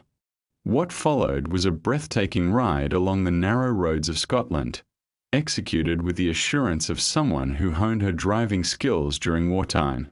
The prince, clearly unsettled by both the pace and the implications of this scenario, considering the strict driving regulations on women in Saudi Arabia, gripped the dashboard as he implored her to ease up. Yet, in a display of resolute determination, Elizabeth simply smiled and continued her spirited drive. This moment was laden with significance. The act of a reigning queen, a woman in a position of power, driving a future king at such speed through her lands served as a subtle yet profound commentary on gender dynamics, highlighting her defiance against societal norms. It was, in essence, a quintessentially British form of protest, characterized by its understated delivery and sharp wit. This incident went without official commentary from the Queen, as her actions spoke volumes, a powerful reminder of her ability to convey messages through deeds rather than words. Nevertheless, this boldness was tempered by her personal preferences in more mundane matters, such as her fondness for cucumber sandwiches, which she preferred with the crusts removed. Even for the head of state, the simple nuances of lunch remained significant, a testament to the balance she maintained between her regal responsibilities and her down-to-earth nature. Through her reign, Queen Elizabeth I embodied a unique blend of tradition, authority, and personal grace, navigating the intricate landscape of monarchy with both strength and subtlety. Queen Elizabeth II had a favoured lunchtime choice that reveals much about her character. cucumber sandwiches, meticulously crafted with no crusts. This seemingly simple preference offers a profound glimpse into the dichotomy of her public persona versus her private life. While one might envision a royal banquet with lavish five-course meals, it was this humble, understated snack that accompanied her quiet moments, a surprisingly personal ritual amidst the grandeur of her reign. The cucumber sandwiches were prepared with precision. Fresh, thin slices of white bread, lightly buttered, encased expertly peeled cucumber slices, often seasoned delicately with a hint of salt or mint, but never garlic, which would have been deemed unacceptable. The removal of crusts, far from mere fastidiousness, was an adherence to long-standing traditions of British afternoon tea etiquette.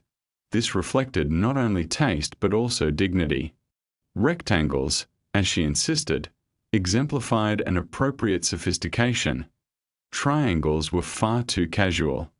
Despite her access to diverse cuisine, from salmon to egg mayonnaise, the cucumber sandwich emerged as a steadfast emblem of her lifestyle, simple, predictable, and imbued with an aura of comfort that contrasted sharply with the weight of her responsibilities. Her engagements included global diplomacy, significant state affairs, and the heavy burden of leadership, yet amidst these pressures, she found solace in the ritual of tea and her beloved cucumber sandwiches. This small act served as a poignant reminder of the importance of tradition and decorum, even in the minutiae of life. To gain her favor, one did not need extravagant offerings. Adherence to the correct sandwich cutting method sufficed. Meanwhile, trivial missteps, such as worn shoes, could elicit her disapproval. In this interplay between rigidity and familiarity, we find Queen Elizabeth II, a monarch both commanding and relatable, navigating the complexities of a world with quiet dignity and an appreciation for the simple joys of life. Queen Elizabeth II had a discerning eye for detail, particularly when it came to footwear. While some may hone in on facial expressions or body language, her focus was directed towards the state of one's shoes, specifically, their polish. This peculiar royal expectation often caught individuals off guard.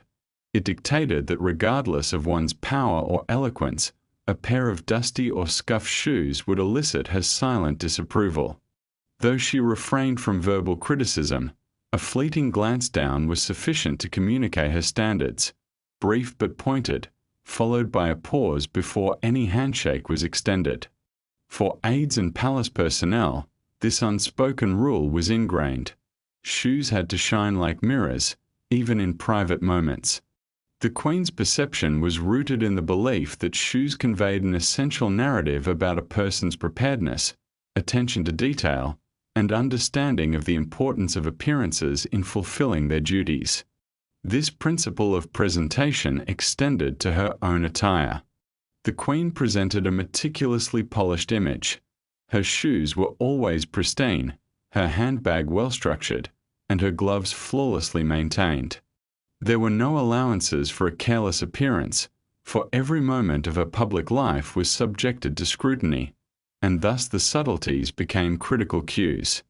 A neat shoe conveyed readiness and intention, while a scuffed variant suggested a lapse in dignity.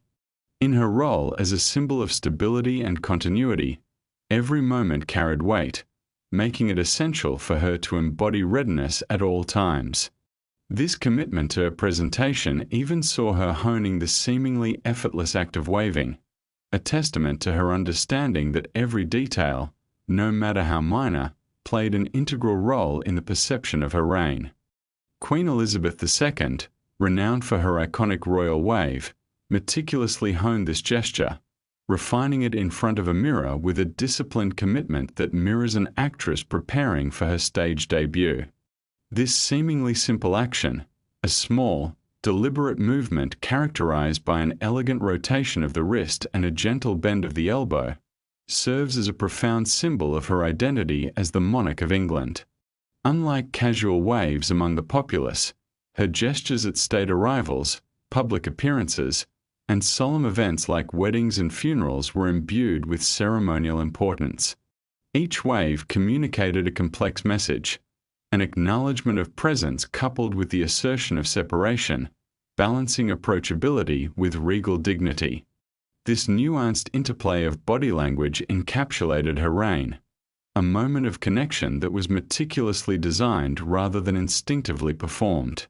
In her youth, she scrutinized her gestures, discarding options that felt too rigid or overly casual until she discovered a fluid demeanor that resonated with her role. As decades progressed, her technique transitioned to become increasingly minimalist, less overt, perhaps only a slight wrist tilt visible from the interior of a car, yet unmistakably recognized. The effort required to maintain this facade was immense. Performing the wave repeatedly in front of countless observers demanded not only physical endurance but also an unwavering commitment to the royal image. She understood that even a moment of perceived fatigue could spark public speculation about her vitality. Moreover, her tendency to carry coins in her handbag highlights her meticulous nature and preparedness for even the most unexpected moments, revealing a deep sense of duty amid the pageantry of monarchy. Through her wave and her careful orchestration of public appearances, Elizabeth II demonstrated not only the complexities of her royal role but also the intricate blend of personal dedication and the demands of public service that defined her long reign.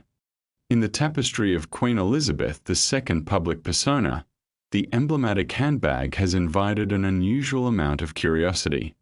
Among the various symbols of her reign, her elegant pearls, intricate brooches, this handbag stands apart as a repository of personal intent. Within its depths, one might imagine all manner of items such as lipstick or reading glasses. Yet, remarkably, its most noteworthy contents were simply loose coins intended for church collection boxes. Every Sunday, as she attended services at churches ranging from Windsor to Balmoral, Sandringham, or even during diplomatic travels, the Queen was prepared to make her contribution.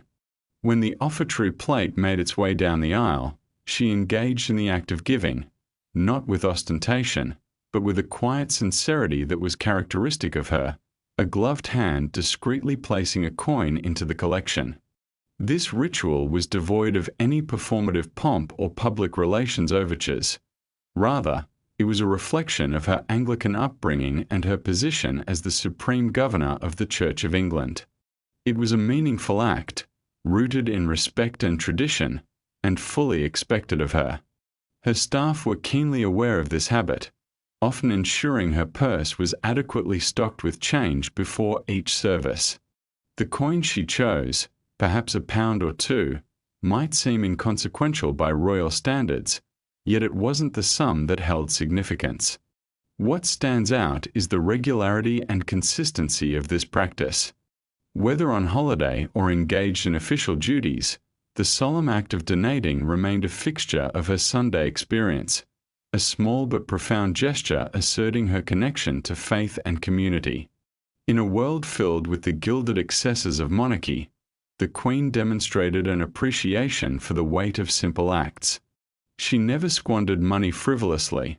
Rather, she carried it intentionally, a quiet homage to devotion, tradition, and the importance of participation, however small it might appear. For those who find this surprising, they might also be intrigued to learn of another of her distinct hobbies, the racing of pigeons. Queen Elizabeth II harbored an unexpected obsession: pigeons. Unlike the more ostentatious peacocks or elegant swans typically favored by royalty, it was the humble pigeon that captured her interest, particularly the racing variety, aviary athletes known for their remarkable abilities. This passion can be traced back to her grandfather, King George V, who established a royal loft at Sandringham that served as both a sanctuary and a breeding ground for these birds. Following this royal tradition, Elizabeth not only embraced it, but she also kept the loft vibrant and operational, transforming it from a historical curiosity into an active domain reflecting her dedication. Established in 1886, the royal pigeon loft flourished under her watch, with meticulously bred and trained birds that were treated as professional racers, not mere pets. These racing pigeons, capable of covering vast distances at impressive speeds, became a point of pride for the Queen, who was well versed in their lineage and performance statistics. Her contributions to the sport included donating royal birds for international competitions, acknowledging her serious commitment to this seemingly quirky hobby. Notably, in 2019, one of her pigeons made it into the top 10 at a prestigious event in Belgium, an achievement that spoke of her connection to the sport more than her need for public recognition. Despite her extensive public engagements, handshaking, state papers, and grand banquets, Elizabeth often found solace in her aviary pursuits, especially while at Sandringham, where she could indulge in this unique tradition without the scrutiny of her royal duties. Public perceptions of her fondness for pigeons ranged from bemusement to a sense of nostalgia for a simpler age, but for Elizabeth, this affinity symbolized reliability and continuity amidst the rigorous demands of her position. In the quiet companionship of her racing pigeons, she glimpsed a semblance of freedom. Their flights echoed her own travels, albeit in a much grander and more ceremonial context. When she wasn't engaged with her birds or state matters, the Queen occasionally enjoyed more casual social activities, such as barbecues, where her presence hinted at a refreshing informality beneath the crown's sophisticated exterior. Though she rarely cooked, these outdoor gatherings allowed her to partake in shared moments of joy, revealing a more relatable side to a woman who carried the weight of royal expectation with such grace. Queen Elizabeth II's affinity for barbecues provides a fascinating glimpse into the complexities of her character and royal life. While she seldom engaged in the act of cooking herself, the Queen derived genuine pleasure from these informal gatherings, where the atmosphere was devoid of royal pretense. Picture her near a smoking grill, modestly dressed in a scarf, sharing a quiet smile while Prince Philip expertly tended to the grill, a sight that conveys an unexpected normalcy amidst her stately existence. These barbecues became cherished traditions during the family's vacations at Balmoral or Sandringham, embodying a blend of simplicity and relaxation. Despite the royal status that shadowed her, there was an authenticity to her presence that astonished guests. They witnessed the Queen, not as a distant monarch, but as a participant in conviviality, engaging in light-hearted conversations about the weather and delighting in humor, all while adhering to the subtleties befitting her position. Prince Philip assumed his grilling duties with notable seriousness, perhaps too much so, adding an element of charm to the proceedings as he meticulously managed the preparations and curated the marinades. Meanwhile, the Queen maintained her role as a gracious overseer, embodying both poise and approachability. Clad in appropriate attire, she infused warmth into these casual events, free from the weight of formality, yet invariably aware of her bearings within the royal protocols. As the gatherings unfolded, a familiar rhythm emerged.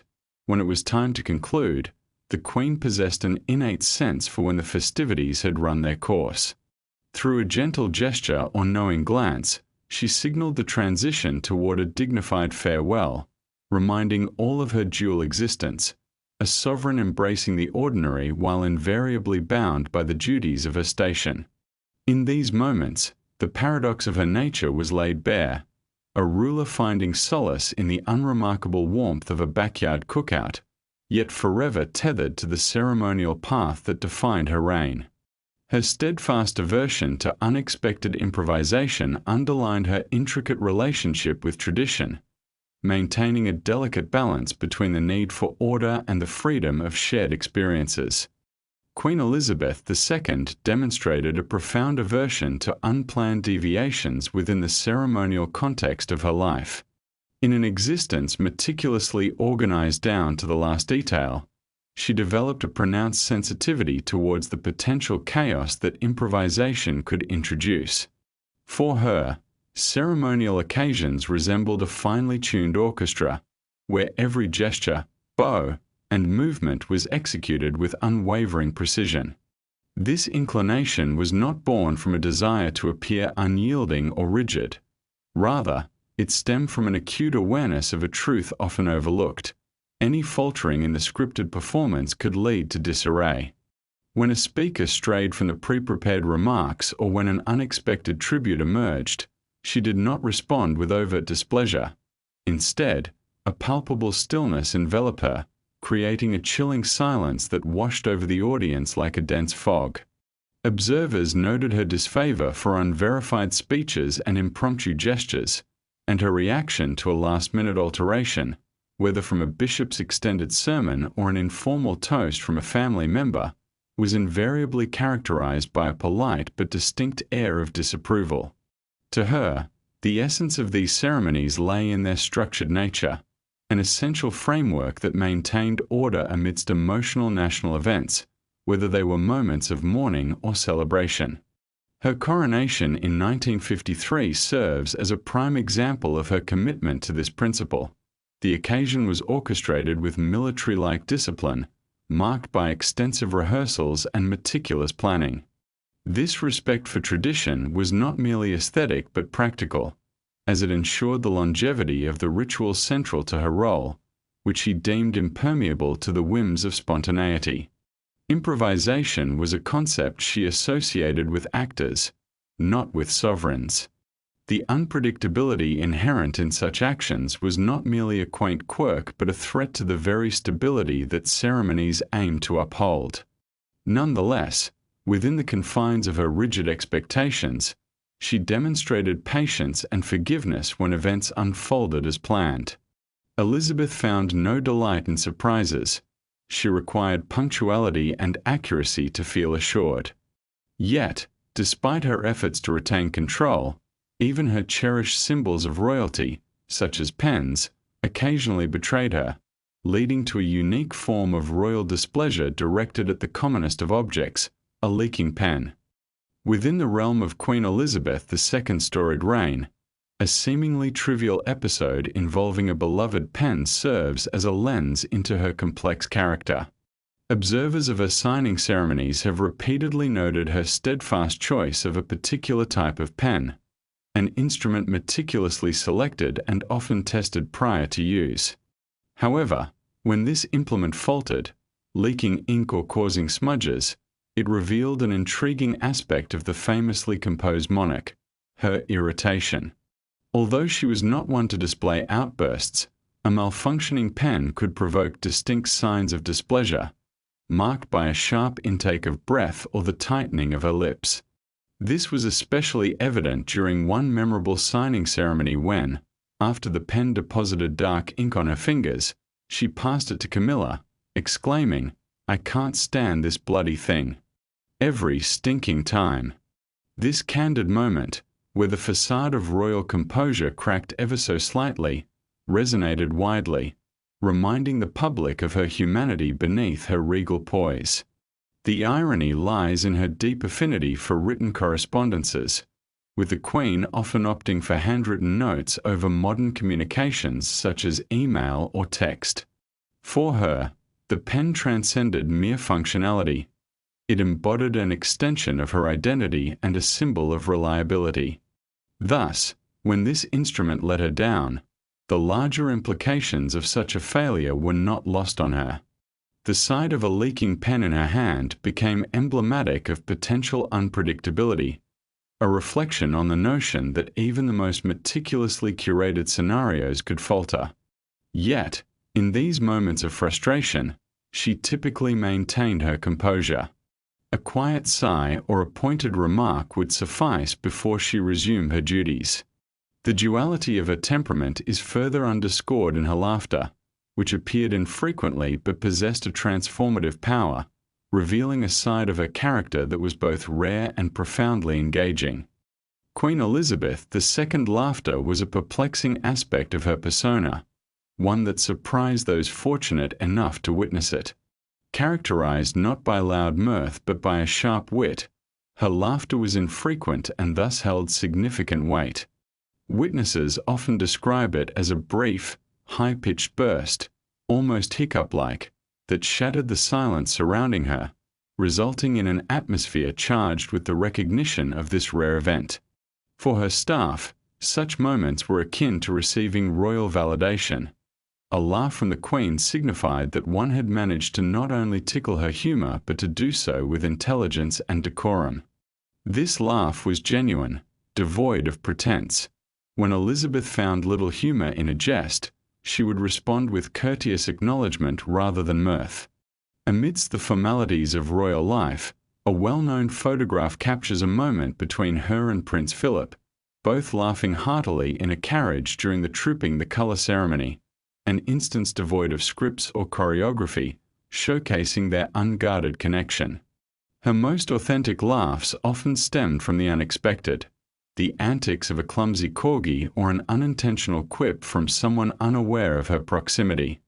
She sought not theatrical comedy but rather the simplicity of truth, revealing that her laughter was meticulously reserved, judiciously shared, and deeply valued. Thus, to witness her genuine laughter was not merely to experience amusement, it was to share an extraordinary and intimate moment, a testament that, in the rigidity of royal decorum and silence, the fleeting sound of laughter signified far more than official proclamations ever could. Queen Elizabeth II's laughter was a perplexing aspect of her persona, one that surprised those fortunate enough to witness it. Characterized not by loud mirth but by a sharp wit, her laughter was infrequent and thus held significant weight. Witnesses often describe it as a brief, high-pitched burst, almost hiccup-like, that shattered the silence surrounding her, resulting in an atmosphere charged with the recognition of this rare event. For her staff, such moments were akin to receiving royal validation. A laugh from the Queen signified that one had managed to not only tickle her humor but to do so with intelligence and decorum. This laugh was genuine, devoid of pretense. When Elizabeth found little humor in a jest, she would respond with courteous acknowledgement rather than mirth. Amidst the formalities of royal life, a well-known photograph captures a moment between her and Prince Philip, both laughing heartily in a carriage during the Trooping the Colour ceremony, an instance devoid of scripts or choreography, showcasing their unguarded connection. Her most authentic laughs often stemmed from the unexpected, the antics of a clumsy corgi or an unintentional quip from someone unaware of her proximity. She sought not theatrical comedy but rather the simplicity of truth, revealing that her laughter was meticulously reserved, judiciously shared, and deeply valued. Thus, to witness her genuine laughter was not merely to experience amusement, it was to share an extraordinary and intimate moment, a testament that, in the rigidity of royal decorum and silence, the fleeting sound of laughter signified far more than official proclamations ever could. Queen Elizabeth II possessed an exceptional ability to remember names, particularly those of horses, a skill that stands in stark contrast to the typical struggles most people face in recalling even the names of their distant relatives or colleagues. Elizabeth could not only name hundreds of horses but trace their lineage, recognize their breeds, and detail their performance records. This remarkable memory was not limited to mere names. She retained intimate knowledge of each horse's ancestry, farm origins, racing histories, and even individual quirks. It was as if she maintained a meticulously organized mental archive reserved exclusively for matters of equestrian interest. Trainers and stable personnel often recounted their surprise when the Queen would seamlessly mention the complex genealogy of horses spanning several generations. Her knowledge was profound enough to prompt questions like, "Wasn't his dam a lame foal in '93?" A query that reflected her accuracy and depth of understanding. For Elizabeth, horses were far more than a pastime. They were integral to her identity, woven into the very fabric of her life. She embarked on her equestrian journey before her 5th birthday, receiving her first pony, a Shetland named Peggy, at just 4 years of age. This early engagement blossomed into a lifelong relationship not only with riding but also with breeding and the intricacies of horse racing. Victories on the racetrack were met with her personal scrutiny, as she analyzed performances in detail, acknowledged trainers by name, and sometimes made changes to training practices. Her involvement was comprehensive and engaged, suggesting a deep commitment that transcended mere tradition.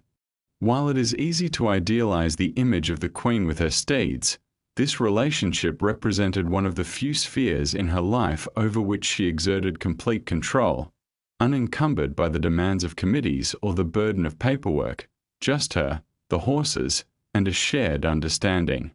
Paradoxically, despite her adeptness with the unpredictable nature of animals, she displayed an acute sensitivity to human behavior, particularly manifesting discomfort in response to enthusiastic applause, especially when offered in close proximity. Her life, thus, reveals a complex interplay between command and vulnerability, autonomy and anxiety, reflecting the intricacies of her character shaped by both duty and passion. Queen Elizabeth II's relationship with applause reveals much about her character and the values she represented throughout her reign. Despite her extensive public appearances, which spanned decades of formal ceremonies and encounters with throngs of admirers, the Queen harbored a distinct aversion to loud clapping, particularly when it resonated too close to her ears. One might assume that such a seasoned royal figure would be unbothered by the noise that so often accompanied her public life. However, her reactions, subtle yet telling, tell a different story. Her discomfort was not rooted in vanity or the yearning for praise. On the contrary, Elizabeth appreciated applause as a vital component of public engagement, serving as an indicator of approval and a punctuation of national sentiment. Yet, in settings where applause erupted unexpectedly or was closely directed toward her, she was known to exhibit a faint wince, a barely perceptible tightening of her features that suggested a desire for restraint. Advisors and event planners came to recognize this preference. They were often cautioned to promote softer expressions of appreciation. If clapping were to occur, it was advisable to delay until her departure from the premises. This nuanced expectation underscores a broader understanding of royal decorum. Elizabeth favored a composed display of appreciation, one that balanced enthusiasm with poise, reflecting her upbringing and the demands of her position. She attended numerous gatherings, yet a small charity performance illuminated this preference starkly. As the crowd erupted into raucous clapping in a confined venue, the Queen, seated in the forefront, instinctively recoiled from the sound, her fingers tightening around her purse, a delicate expression of discontent. Her aversion was rooted in a sense of propriety rather than mere physical discomfort. Even for a figure who had greeted world leaders, navigated political upheaval, and withstood the relentless scrutiny of the media, the experience of loud applause carried an intrinsic weight. It demanded acknowledgement, yet also a careful control of the atmosphere she envisioned. For Elizabeth, silence held a particular reverence, potentially explaining the additional layer of irony in how she approached even her own footwear, which at times required another to mold before they could be deemed fit for her use. This intricate interplay between her royal duties and personal preferences paints a portrait of a queen who, while seemingly unshakable, harbored a rich tapestry of expectations, sensitivities, and a profound commitment to the traditions she embodied. Each carefully managed moment, even in the sound of applause, reflects the complexities of a reign defined by both strength and subtlety. Queen Elizabeth II possessed a pragmatic understanding of the complexities surrounding her royal duties, particularly when it came to her footwear. The monarch, who traversed a diverse terrain of polished marble, muddy fields, and intricate cobblestones throughout her life, recognized the importance of comfort in her public persona. To mitigate the discomfort of blisters and maintain her grace, she delegated the task of breaking in her shoes to a trusted dresser, a decision that exemplified her meticulous attention to the nuances of royal appearances. Her shoes, often low-heeled and custom-crafted by Anello and Davided, were designed with both style and comfort in mind, ensuring that each pair mirrored the previous ones. This practice, while it may seem unorthodox, illustrates her commitment to performance in every public engagement, where she had to stand, walk, and represent the crown with poise, all while concealing any discomfort. Her refusal to succumb to pain highlighted a broader ethos of consistency and control that permeated her reign.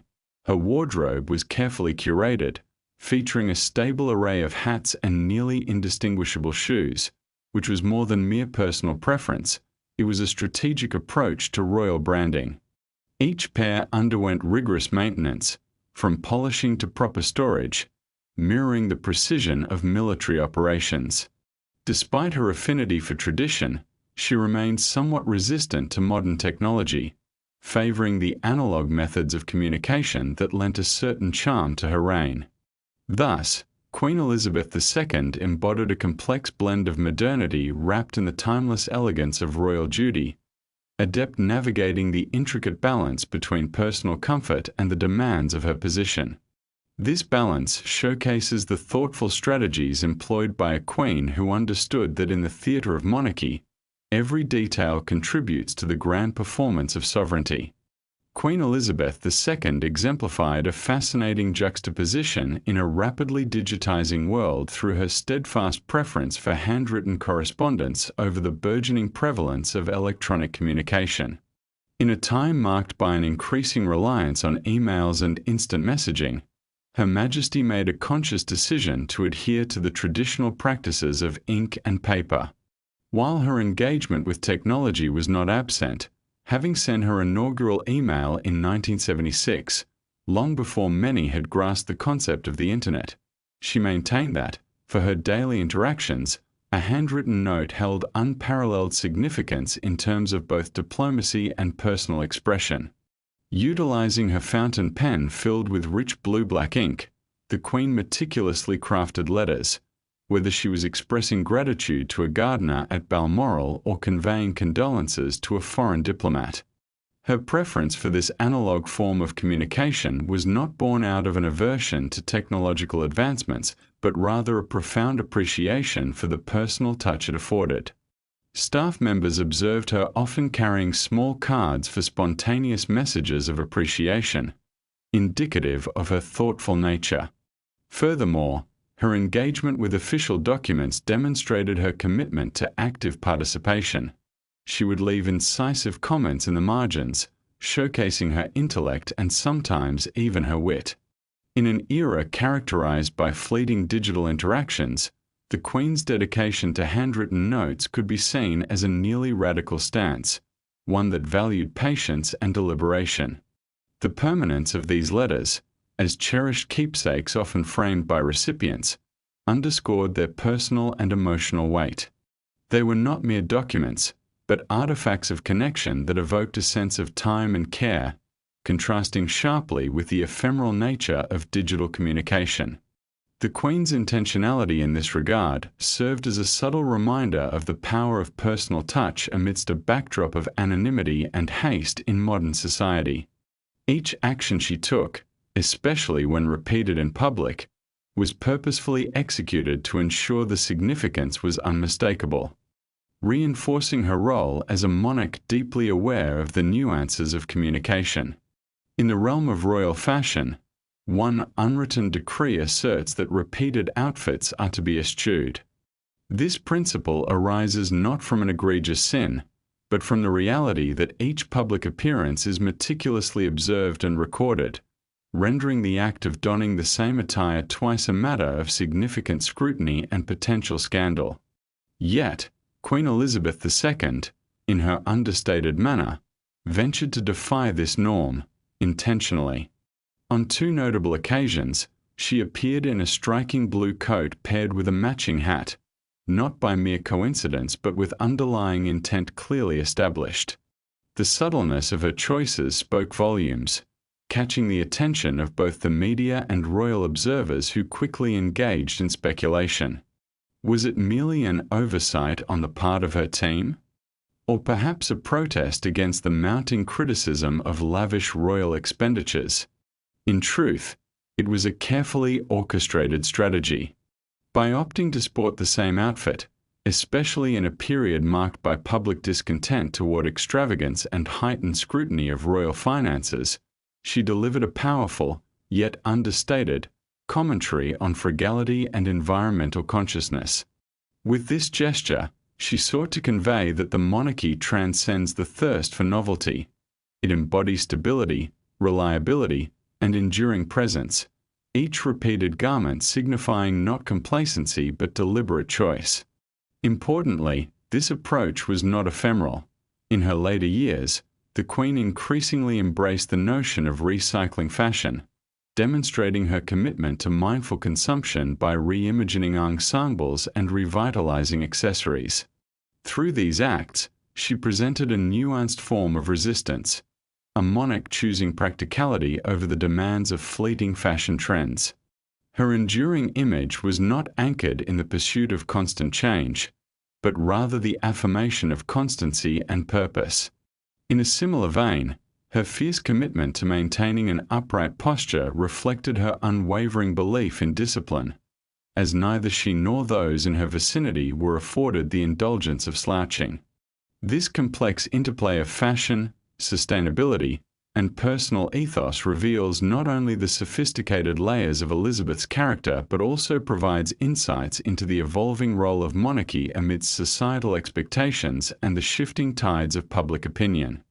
Queen Elizabeth II held a pronounced aversion to slouching, and the standards of posture in her presence were not mere recommendations but stringent expectations, observed with a keen eye that could unnerve even the most seasoned diplomats. Her lifelong conviction rested on the belief that uprightness is not only a physical state but also a metaphor for dignity and respect. To adopt a slouched posture before her was not only perceived as careless but as a flagrant display of weakness and self-neglect, anathema to a woman whose identity was interwoven with discipline and the steadfast continuity of the monarchy. Elizabeth's approach to correcting posture was neither vocal nor aggressive. Rather, it was an instantaneous, silent vigilance. Reports from her staff often highlight the subtlety of her corrections. A mere gaze could prompt an immediate realignment of shoulders. The piercing clarity of her look from across a room, accompanied by a slight raised eyebrow or a whisper of "sit properly, please," resonated with young members of the royal family as well, including Princes William and Harry, who were instilled with the importance of posture from a tender age. Their education encompassed more than ceremonial niceties. It was a careful cultivation of presence, positioning them to embody the expected grace at official gatherings. For Elizabeth, the importance of posture transcended issues of aesthetics. It represented an overarching control and a signal of readiness and poise in both public and private realms. Throughout her life, she adhered to these principles herself, maintaining a strikingly upright demeanor well into her 90s. Observing her sit was akin to witnessing a skilled ballet dancer execute a graceful descent, every movement deliberate and poised. To share a space with her inadvertently invited an elevation of one's own bearing, an unspoken lesson that if one could not uphold the Queen's standard of physical comportment, one could barely stand for larger ideals. Moreover, even her choice of accessories lent itself to this narrative, often steeped in symbolism and sometimes entwined with remnants of superstition, particularly regarding the jewels she chose not to adorn.